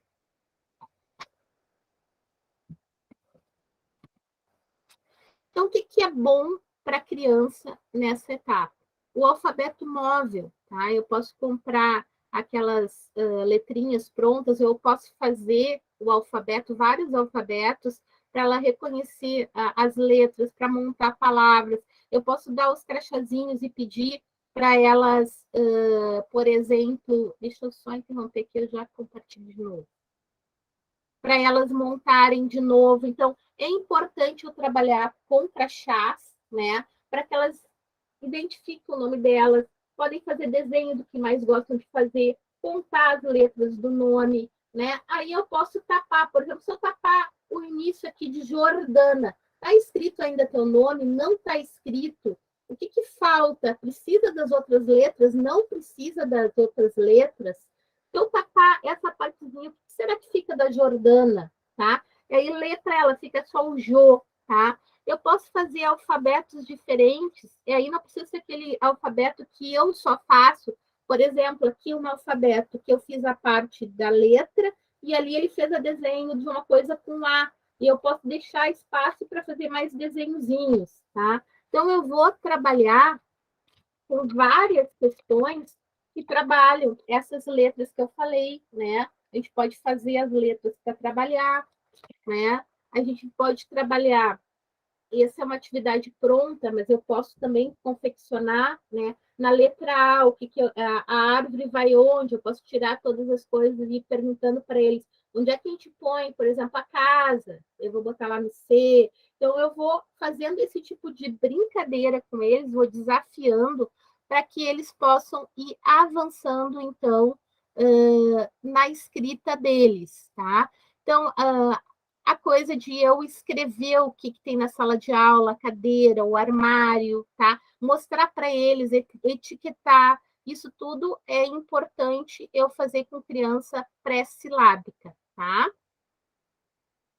Então, desenhar e escrever o que desenhou, usar o nome em situações significativas, por exemplo, para marcar as atividades que elas vão fazer na folha, que eu vou fazer, marcar objetos, utilizá-los em jogos, fazer bilhetes, né? que parece uma coisa de antigamente, mas é interessante fazer com a criança pré-silábica. Por exemplo, eu quero pedir um material lá para a direção. Vamos escrever um bilhete rapidinho juntos para mandar para a direção? Ó, a professora está escrevendo, vai pedir para o fulano, o ajudante do dia, ou alguma criança, ir lá buscar. A professora escreveu isso aqui, ó, eu botei essa letra, então eu vou mostrar. Ouvir leitura feita diária pela professora e poder recontá-la, então, a importância de eu contar histórias. Nem que eu não vá trabalhar com história, mas eu contar histórias ou trabalhar músicas é bastante importante, né? Então, trabalhei lá a música, digamos, a casa, né? Era uma casa muito engraçada, não tinha teto, não tinha nada, do Vinícius de Moraes. Eu localizo palavras, vamos localizar a palavra casa, vamos ver como é que se escreve casa, com que letra termina, com que letra começa, tudo isso, tá? Ter contato com diferentes portadores de texto. Então, mostrar para ela, eu posso escrever no livro, eu posso escrever no papel, eu posso tem bula de remédio que tem escrita, tem receita que é escrita, mostrar esses diferentes portadores de texto, tá? Algumas escolas têm biblioteca, né? Então a gente pode frequentar a biblioteca. A banca de jornais está meio antiga que não se usa mais. Mas a biblioteca da escola, às vezes, tem livros maravilhosos. Então, ir para a biblioteca, deixar a criança olhar os livros, ler para ela, tá? Ou fazer outras coisas, um piquenique literário, leva para o pátio, cada um com seu livrinho, né? Senta lá na grama, tem escolas que têm espaço embaixo de uma árvore, vamos fazer uma leitura, tá? Reconhecer e ler o próprio nome em situações significativas, por exemplo, a chamada. Então, com essas crianças pequenas, é importante, então, para esse lábicas, trabalhar a chamadinha. Então, por exemplo, eu posso ter todos os crachazinhos indo botar num saquinho, né? E tirando, olha só, essa pessoa começa com K, quem pode ser? Essa pessoa começa com D, daí a Daiane, por exemplo, começa com D, termina com E, né? Ela é assim, eu posso descrever a pessoa para eles descobrirem quem é essa pessoa. Ela está na aula ou não está? Daí eu coloco lá na chamadinha, tá? Então, eu vou fazendo esse tipo de trabalho. Conversar sobre a função da escrita. Para que eu escrevo? Hoje em dia, eu escrevo também no celular, eu escrevo no computador, né? Eu escrevo na escola. Eu escrevo para quê? Tá? O bingo de letras, né? Eu posso usar aquele crachazinho mesmo que eu mostrei para vocês e sorteando as letrinhas e marcando no próprio crachá. O bingo do nome, bingo de letras, né? Se eu estou trabalhando lá, por exemplo, aquela historinha que eu trabalhei no início do amendoim, tá? Então, eu posso fazer várias palavras que têm a ver com a história. É o palhaço, é o urso, é o guarda-chuva, é a cadeira, tudo que tinha na história. E dá uma palavra diferente para cada criança. Eu vou sorteando ali as letras, vamos ver quem acaba primeiro o bingo. E aí eu vou botando no quadro a letra, né? Eu tenho que ensinar a letra. Então, como é que é o B? É um tracinho, duas barriguinhas, uma barriga pequena, uma grande. Então, eu vou mostrando para eles. Depois eu posso copiar todas as palavras que vieram do bingo no caderno, tá? Então, é importante também usar o caderno, né? Porque essa criança que está pressilábica, muitas vezes ela faz uma letrona muito grande que não cabe na linha. Eu vou mostrando, tá? Então, alguém está querendo participar da chamada, só um pouquinho que eu vou ter que dar permissão. A Daiane entrou sem o e-mail da universidade. Então, eu vou fazendo essas atividades que vão ajudando eles a avançarem do nível pré-silábico para o nível posterior, que é o nível silábico, tá? Deixa eu voltar aqui. Leitura dos nomes das crianças, como eu disse, tá? Depois, nós temos o próximo nível. O que é o próximo nível? É o nível silábico. Ele já sabe que a escrita representa a fala, ele já se dá conta disso. E se vocês fizerem teste com várias crianças, né, que não estão alfabetizadas, muitas vezes elas estão nesse nível, né? Elas vão representar, por exemplo, a palavra formiga, uma letra para cada emissão sonora. Formiga, 3 letras elas vão colocar, muitas vezes. Às vezes, as letras correspondentes ao fonema, às vezes, outras letras aleatórias. Então, ela já se deu conta que a escrita representa a fala, mas ela ainda não sabe como. Então, eu tenho que fazer atividades para que ela avance, tá? Então, ela pode não atribuir o valor sonoro, colocar qualquer letra, né? Principalmente no início do silábico. Então, quando ela for ler, eu vou ter certeza que ela está silábica, porque ela vai apontar, né? Como vocês viram naquele vídeo, ela vai apontar, né? Uma letra para cada emissão sonora. Às vezes, quando ela vai escrever uma frase, ela pega uma letra para a frase inteira, tá? Então, que conflitos que passam para a criança nessa etapa? A escrita está vinculada à pronúncia das partes da palavra. Como ajustar a escrita à fala? Qual a quantidade mínima de letras necessárias para se escrever? Então, ali na pesquisa de Emília Ferreira e Ana Teberoski, vocês podem ver que a hipótese da criança é que não pode se escrever com menos de 3 letras. Tá? Por isso que uma letra isolada, um A isolado, um B isolado, para ela não representa a escrita. Tá? Então, se a criança chega na escola nesse nível, né, e eu começo a trabalhar as letras isoladas, ela pode demorar mais a avançar. Tá? Então, por isso, nesse nível, tem que trabalhar muito a questão de que letra que falta. Por exemplo, formiga. Eu já botei o F. O que mais falta para fazer fo? Né? Então, para perceber o O. Tá? Então, os métodos trabalhavam isso? Claro que sim. Né? Só que muitas vezes a criança estava lá pré-silábica e ela não se dava conta ainda da emissão sonora da sílaba. Então, ela precisava ainda de mais tempo trabalhando aquele repertório para depois avançar para essa etapa. Então, ali está escrito, ó, mariposa, uma letra para cada emissão sonora. Formiga, tá? Então, ela está precisando atribuir valor sonoro a todas as letras, então eu posso fazer aquelas, por exemplo, pegar palavras, digamos, palhaço, e deixar sem as vogais para ela completar com as vogais e ver que tem mais letras além das vogais, né? Perceber que palavras diferentes são escritas com letras em ordens diferentes, que costumam não se repetir. A Daiane está fazendo pergunta agora ali no chat sobre o plano de aula.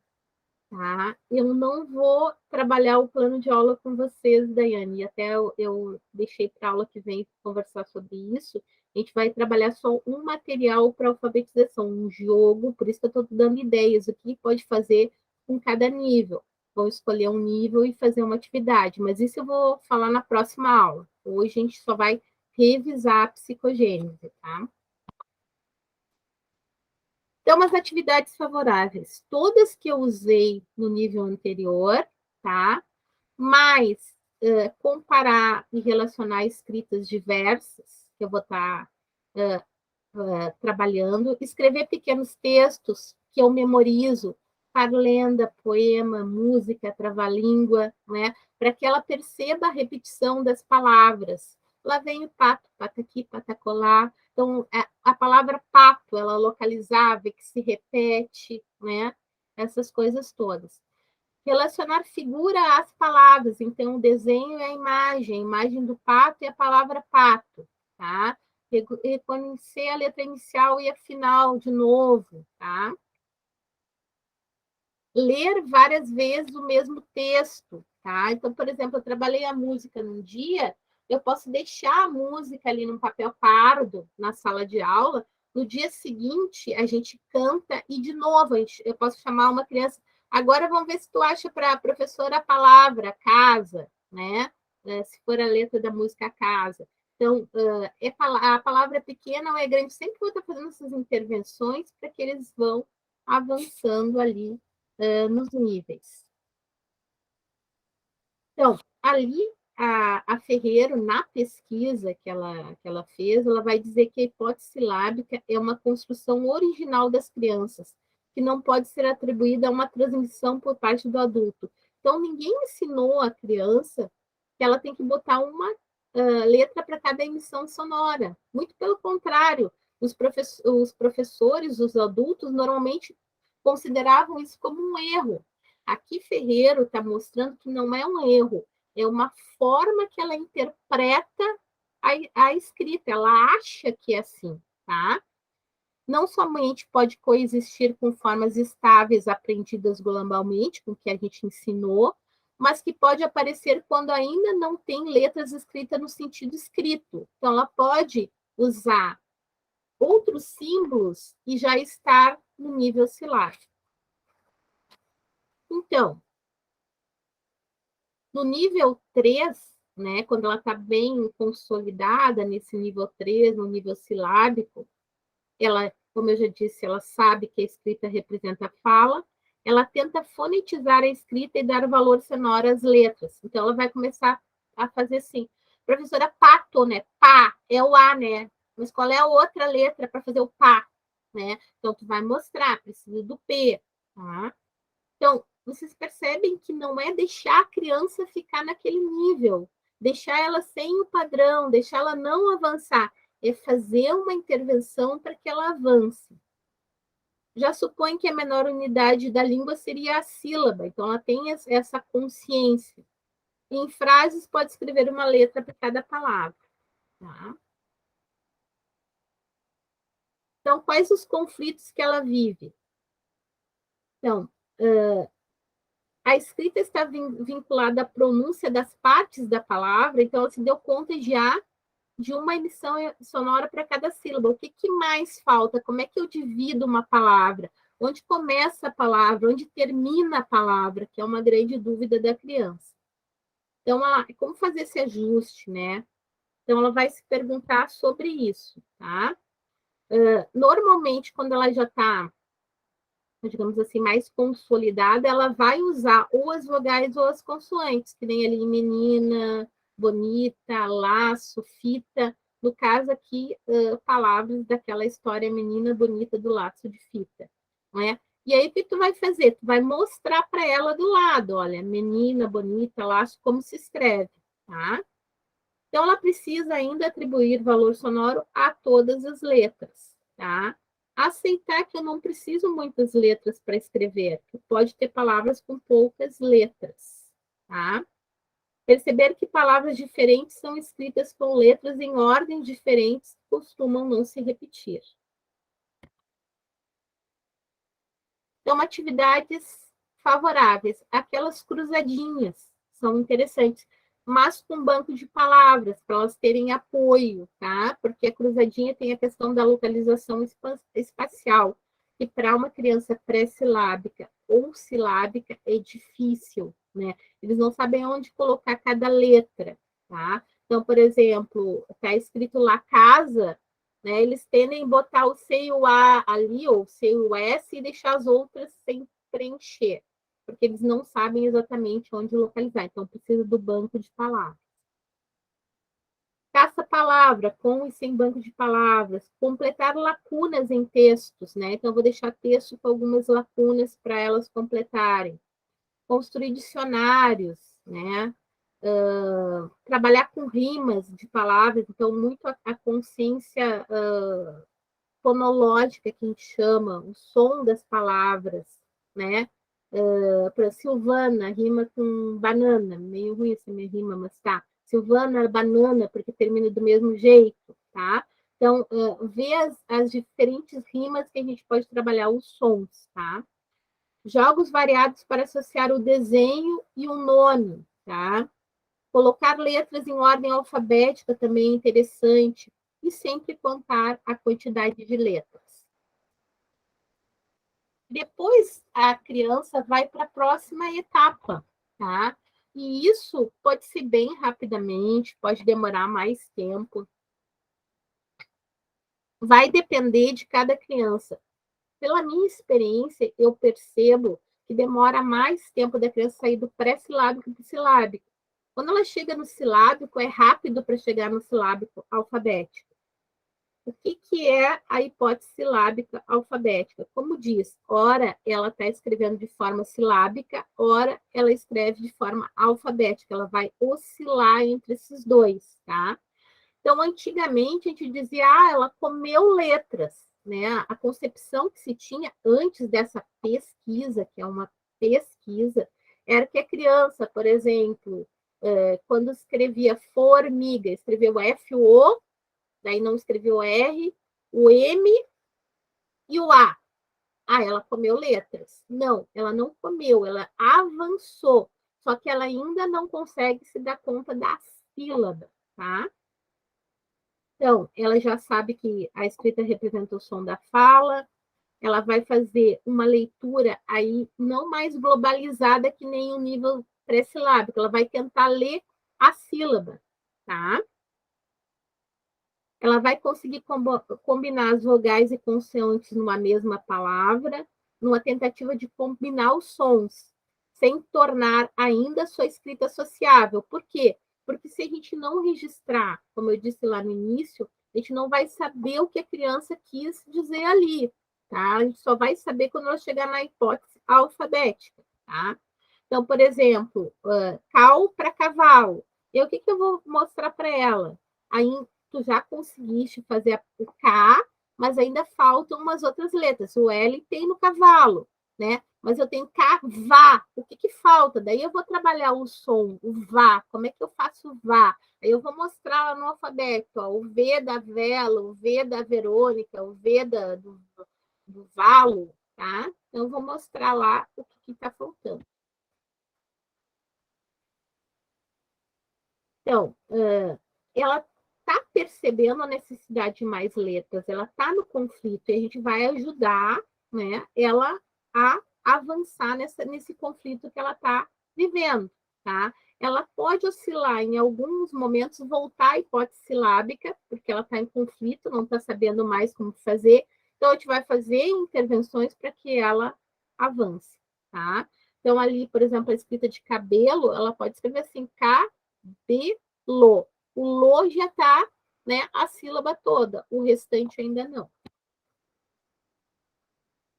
Então, ela precisa saber ainda que precisam de mais letras para representar, né, as sílabas, né? Então, o que eu vou fazer?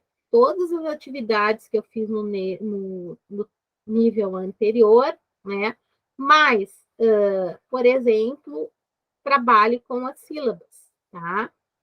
Então, eu vou, por exemplo, associar o G do Gabriel, garota, da gaveta, tá? Eu vou fazer ditados de palavras com o mesmo campo semântico, né? Que elas sejam conhecidas ou não, tá? Produzir pequenos textos, pode ser individuais, podem ser coletivos, é importante fazer textos coletivos também.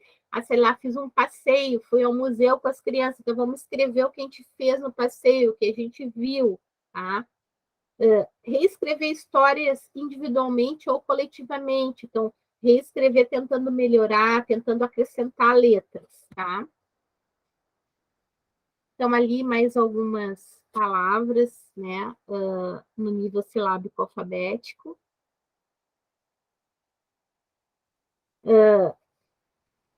Mesmo ela conhecendo todas as letras, ela não consegue ainda ler a palavra muitas vezes, porque leitura e escrita, elas são unidades linguísticas diferentes, elas se processam em partes diferentes do cérebro.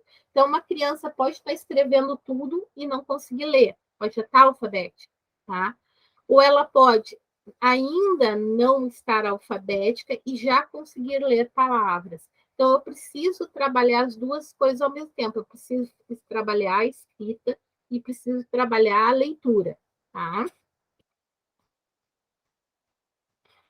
O que vai acontecer? Essa hipótese também não vai dar conta, né, de ela chegar à escrita convencional. Ela vai se dar conta por todas as intervenções que a gente está fazendo, que ainda faltam letras, né? E aí ela vai chegar à hipótese silábica, né?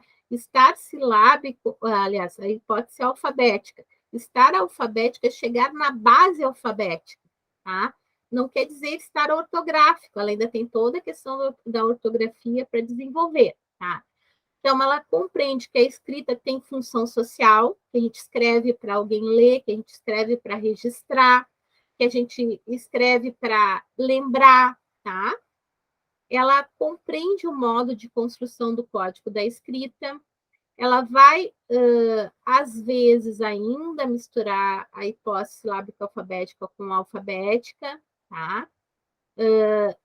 Mas ela não é ortográfica ainda, nem léxica, tá? Então, eu tenho que trabalhar tudo isso para que ela vá avançando, tá? Então, ali, uma escrita alfabética, tá? Então, por exemplo, ali quando ela vai escrever a frase, ela ainda escreve o meu caderno, quando ela vai escrever caderno, ela ainda não consegue chegar na hipótese alfabética, tá?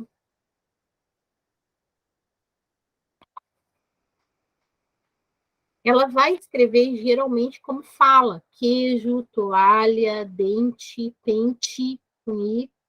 E aí eu vou ter que começar a trabalhar a distinção, eu posso fazer jogos, tá? Como se fala, como se escreve. Uma lista, eu falo dente, eu falo pente, mas eu escrevo dente, pente, gente. Então, mostrar para ela que nem sempre como eu falo é exatamente como eu escrevo. Eu tenho uma forma de falar e outra forma de escrever, muitas vezes, tá? Então, os conflitos dela são exatamente isso. Como é que ela vai escrever para que outra pessoa possa ler? Como é que ela vai separar as palavras na escrita? Então, assim, por exemplo, eu tive uma aluna que me perguntou, olha só, professora, verdade, verde, né? Como é que eu faço? Eu escrevo verdade, verde, ou escrevo junto, né? Então, eles já chegam, eles começam a pensar sobre essa escrita.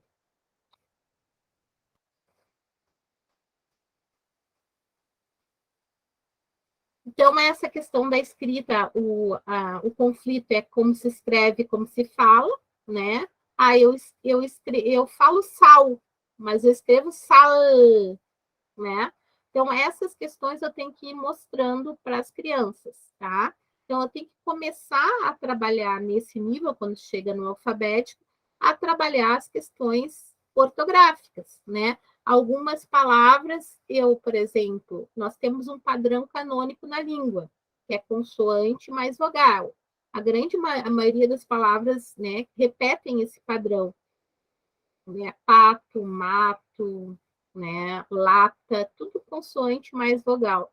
Então, a criança, quando chega no nível alfabético, muitas vezes ela entra no conflito. Tá, professora, mas como eu escrevo, por exemplo, tampa, que tem a nasalização, braço, que tem a segunda consoante. Então, eu vou mostrar a escrita dessas palavras, vou começar a trabalhar as regras. Aí tem sentido eu trabalhar as regras de ortografia, quando se usa RR, SS. Antes disso, não tem sentido eu trabalhar. Porque a criança que está silábica, ela mal está se dando conta ainda que a escrita representa a fala. Eu vou trabalhar a ortografia, não vai fazer sentido nenhum para ela.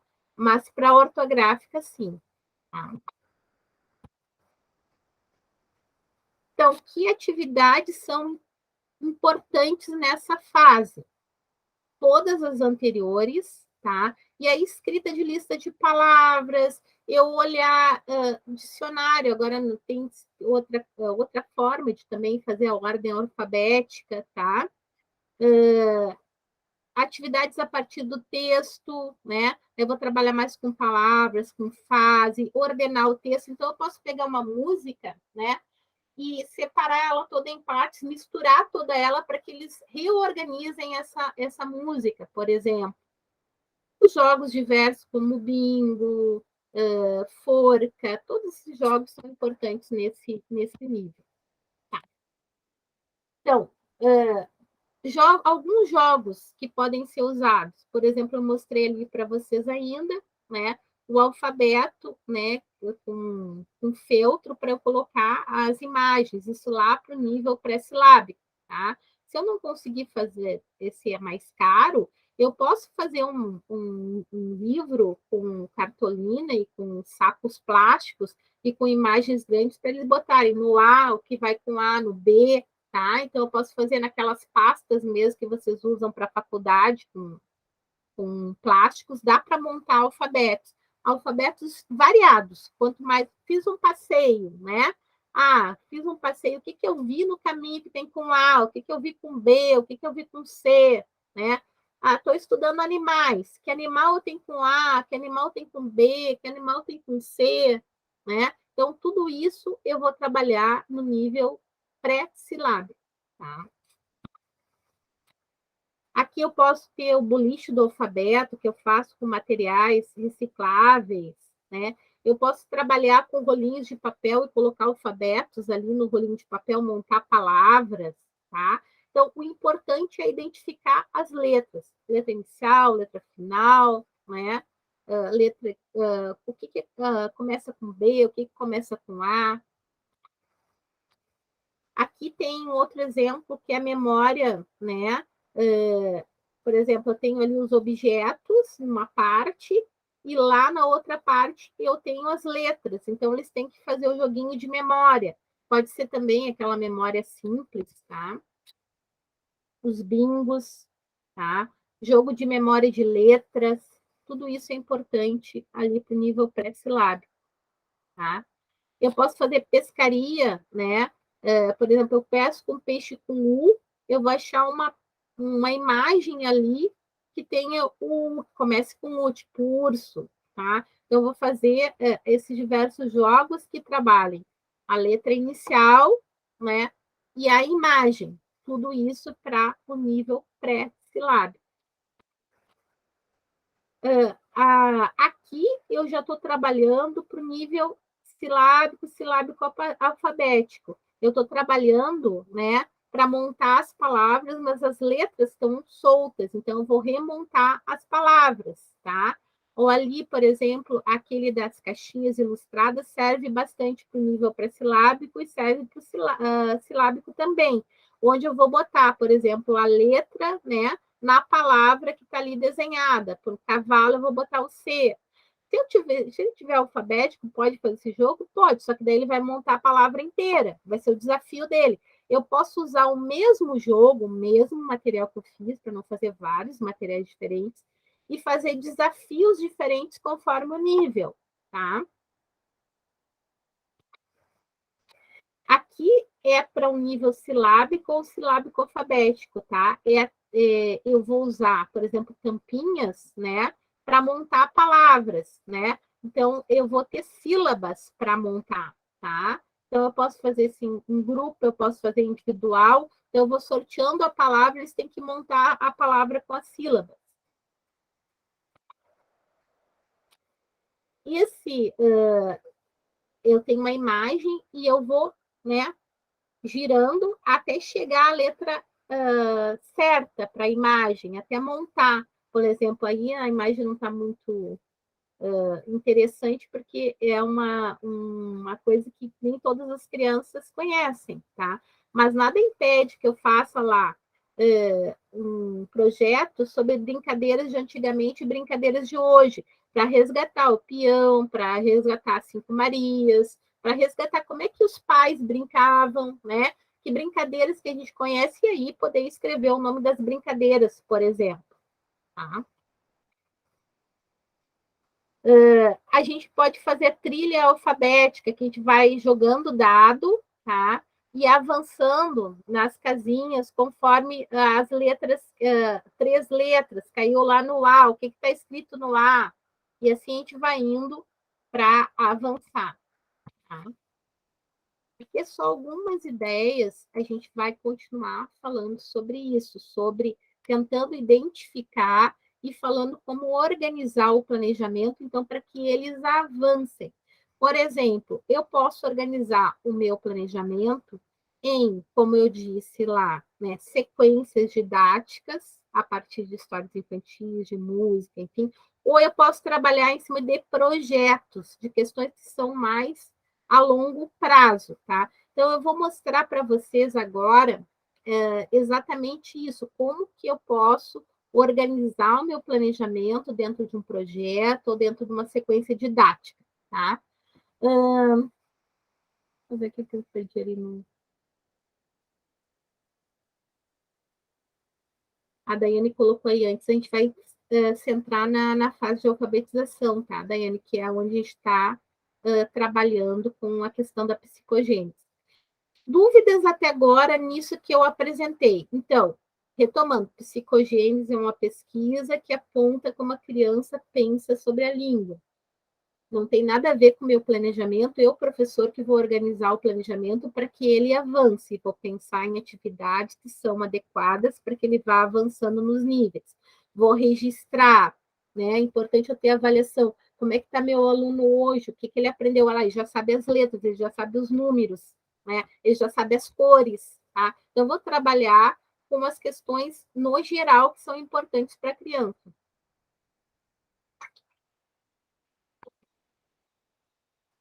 Colocações, dúvidas até agora? Senão eu vou indo adiante. Não, meninas? Então, eu vou começar a trabalhar agora com vocês um pouquinho sobre a questão da organização do planejamento no geral, tá?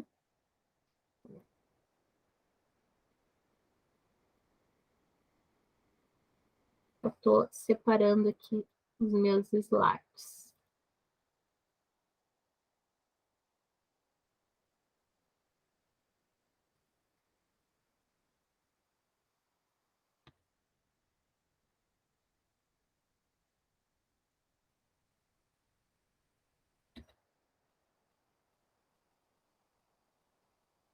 Compartilhar agora. Eu vou começar, mas eu não vou conseguir terminar, tá? Então, eu só vou começar essa parte. Então, aqui a gente vai falar, então, sobre sequências didáticas e projetos de trabalho.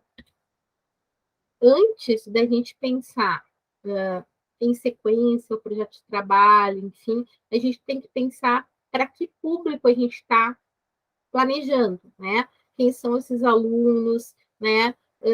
Qual é o momento histórico, como eu disse. Hoje em dia, nós temos alunos que têm vivências muito diferenciadas do que nós tínhamos há 20, 30 anos atrás.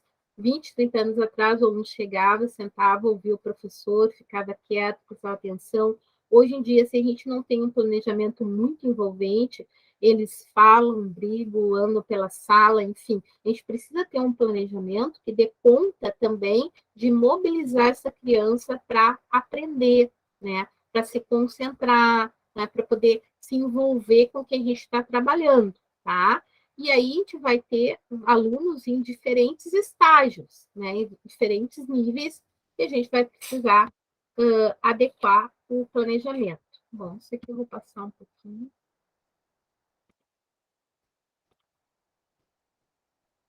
Então, o que é a sequência didática? Tá? Eu comecei a trabalhar ali no início para dar a historinha. É um conjunto sistematizado de atividades ligadas entre si, planejadas para ensinar um conteúdo etapa por etapa, né? Ou a gente pode, por exemplo, é comum no início do ano a gente trabalhar com sequências didáticas para conhecer melhor a turma, né?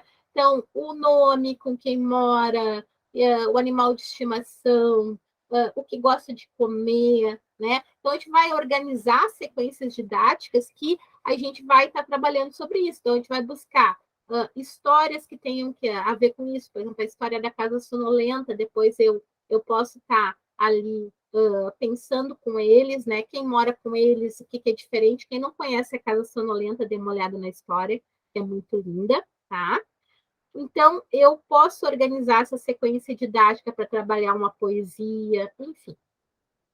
Então, essa proposta envolve atividades de aprendizagem e avaliação organizadas de acordo com os objetivos que o professor quer alcançar. É uma forma de planejamento. Tá? Então, para Zabala, sequência didática é o conjunto de atividades ordenadas, estruturadas e articuladas para a realização de certos objetivos educacionais que têm um princípio e um fim, conhecidos tanto pelo professor como pelos alunos. tá?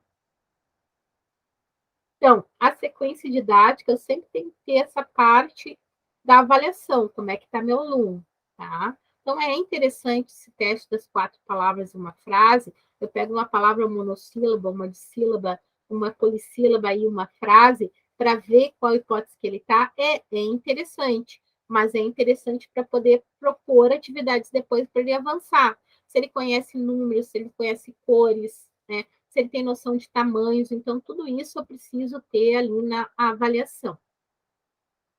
E aí eu vou fazer as atividades sequenciais, né? E aí eu posso usar livros, jogos diversos, enfim.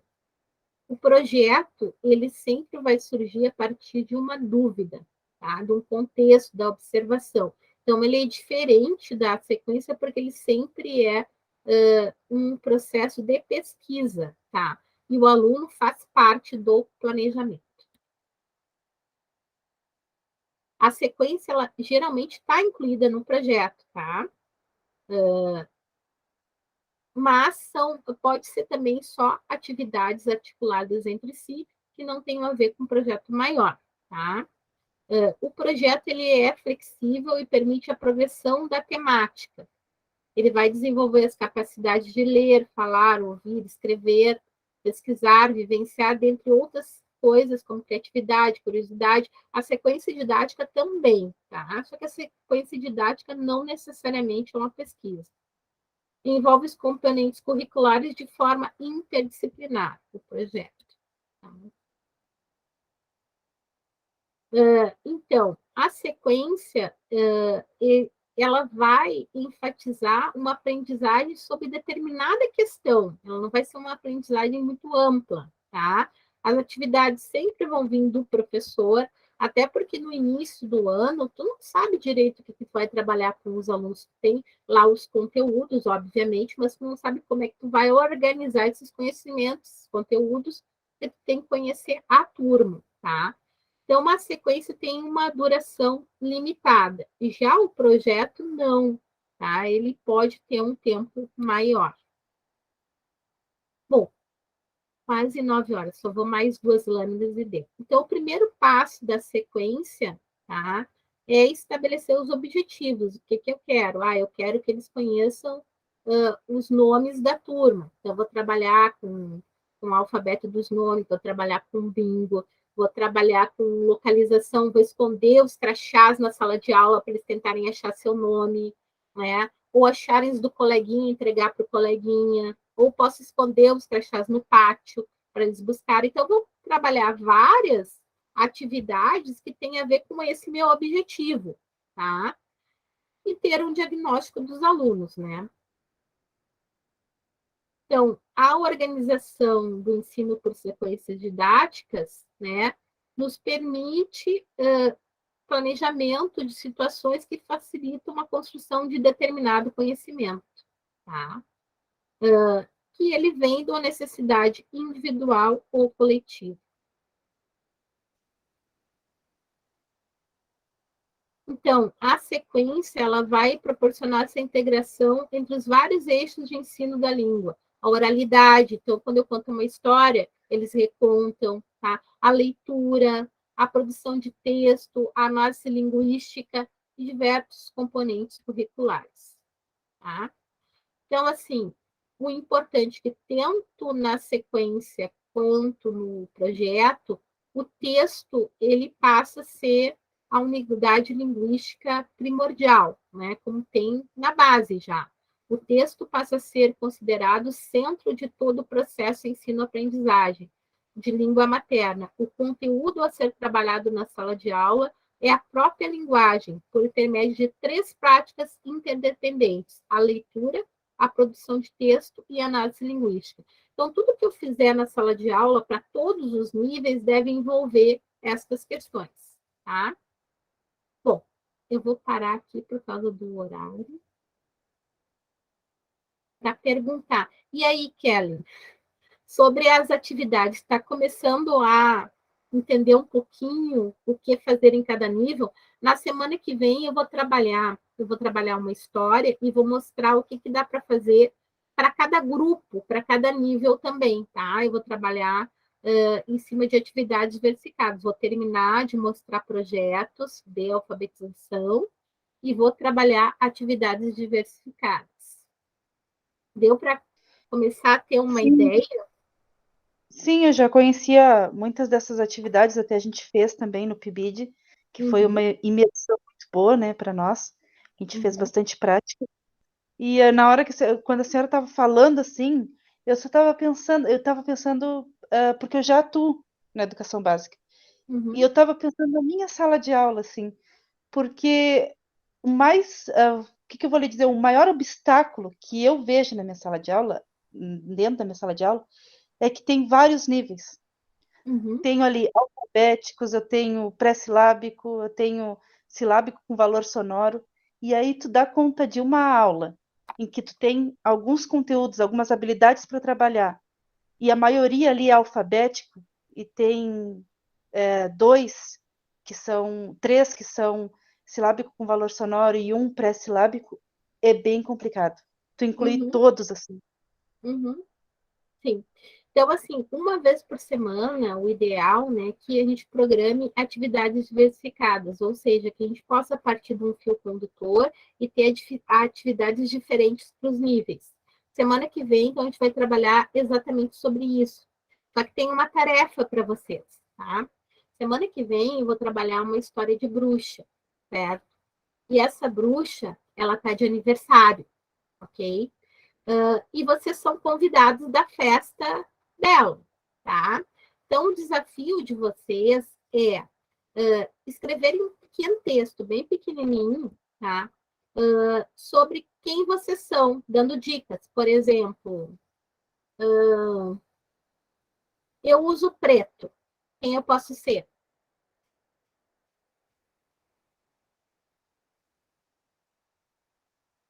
Se eu for na festa da bruxa, eu uso preto. Vampiro.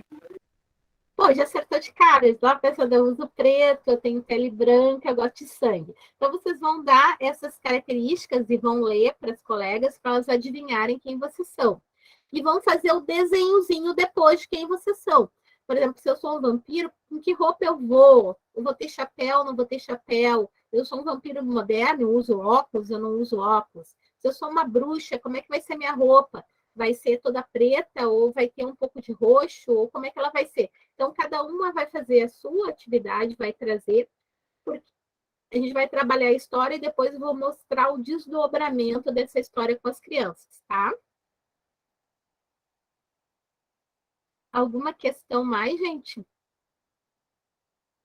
Eu vejo assim o planejamento como um porto seguro assim do professor, sabe? Porque ele te dá um norte, ele te orienta. Tu vai para uma sala de aula, tu tem o passo a passo de como vai ser a tua aula. Eu gosto sempre de estruturar a aula no caderno mesmo, para depois passar pro computador, né, para Word. E só que ele não é como eu tinha dito ali numa das lâminas, que a sequência didática ela tem que permitir que coisas sejam mudadas e coisas sejam colocadas e tiradas, né? Porque ele não é fixo. Tudo depende. Já aconteceu de eu ir para a sala de aula com um planejamento fixo e aí lá as dúvidas das crianças ou o direcionamento da aula ir para outra coisa e o meu plano do outro dia está montado e aí eu modificar para ir em direção ao que elas estavam querendo saber e aí modificar, porque ele não é fixo, ele é flexível. Sim. Eu gostava muito, eu sempre tinha um diário, né? Onde eu colocava o meu planejamento e ali eu ia registrando as falas das crianças, as dúvidas, porque nem sempre tu consegue dar conta numa aula, daí eu programava outras aulas para poder trabalhar isso. Às vezes surgia um projeto dali, né? Às vezes eu deixava eles desenharem no meu caderno de planejamento também, o que eles tinham aprendido da aula, né? Que é uma síntese de alguns, porque às vezes tu tem alunos que demoram 2 horas para fazer uma das atividades que tu programou e tem outros que em 5 minutos já fizeram, né?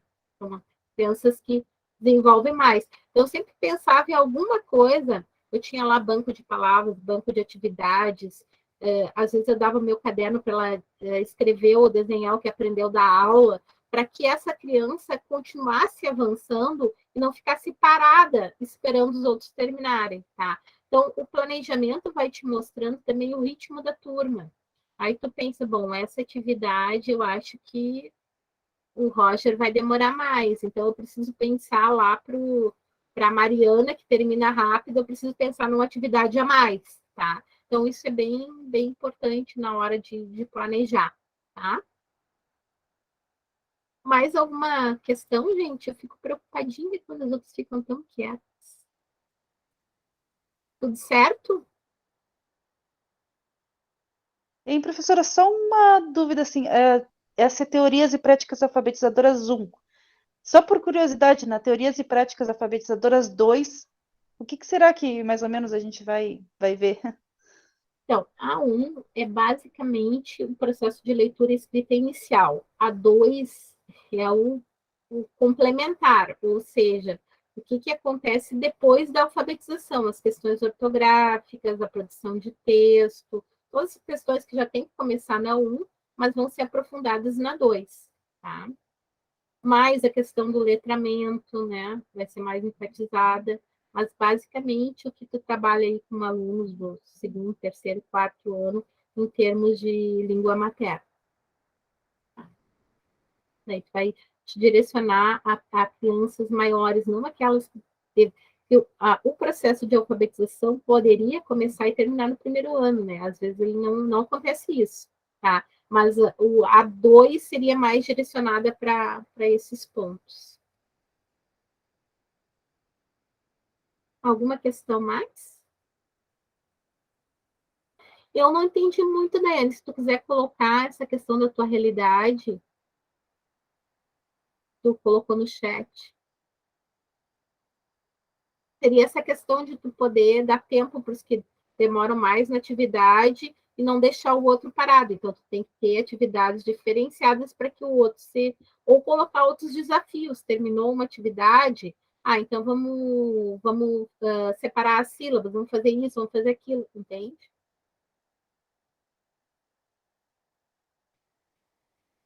Bom, gente, se não tem mais dúvidas, então até a sexta-feira que vem, nós vamos então continuar com a questão da psicogênese, só que daí pensando nos projetos de trabalho, né? E depois nas atividades diversificadas, tá bem? Tá certo, professora? Obrigada por Certo, sua aula. Então, tá. Boa Uma boa noite. noite para vocês. Então, bom final de Boa semana. noite.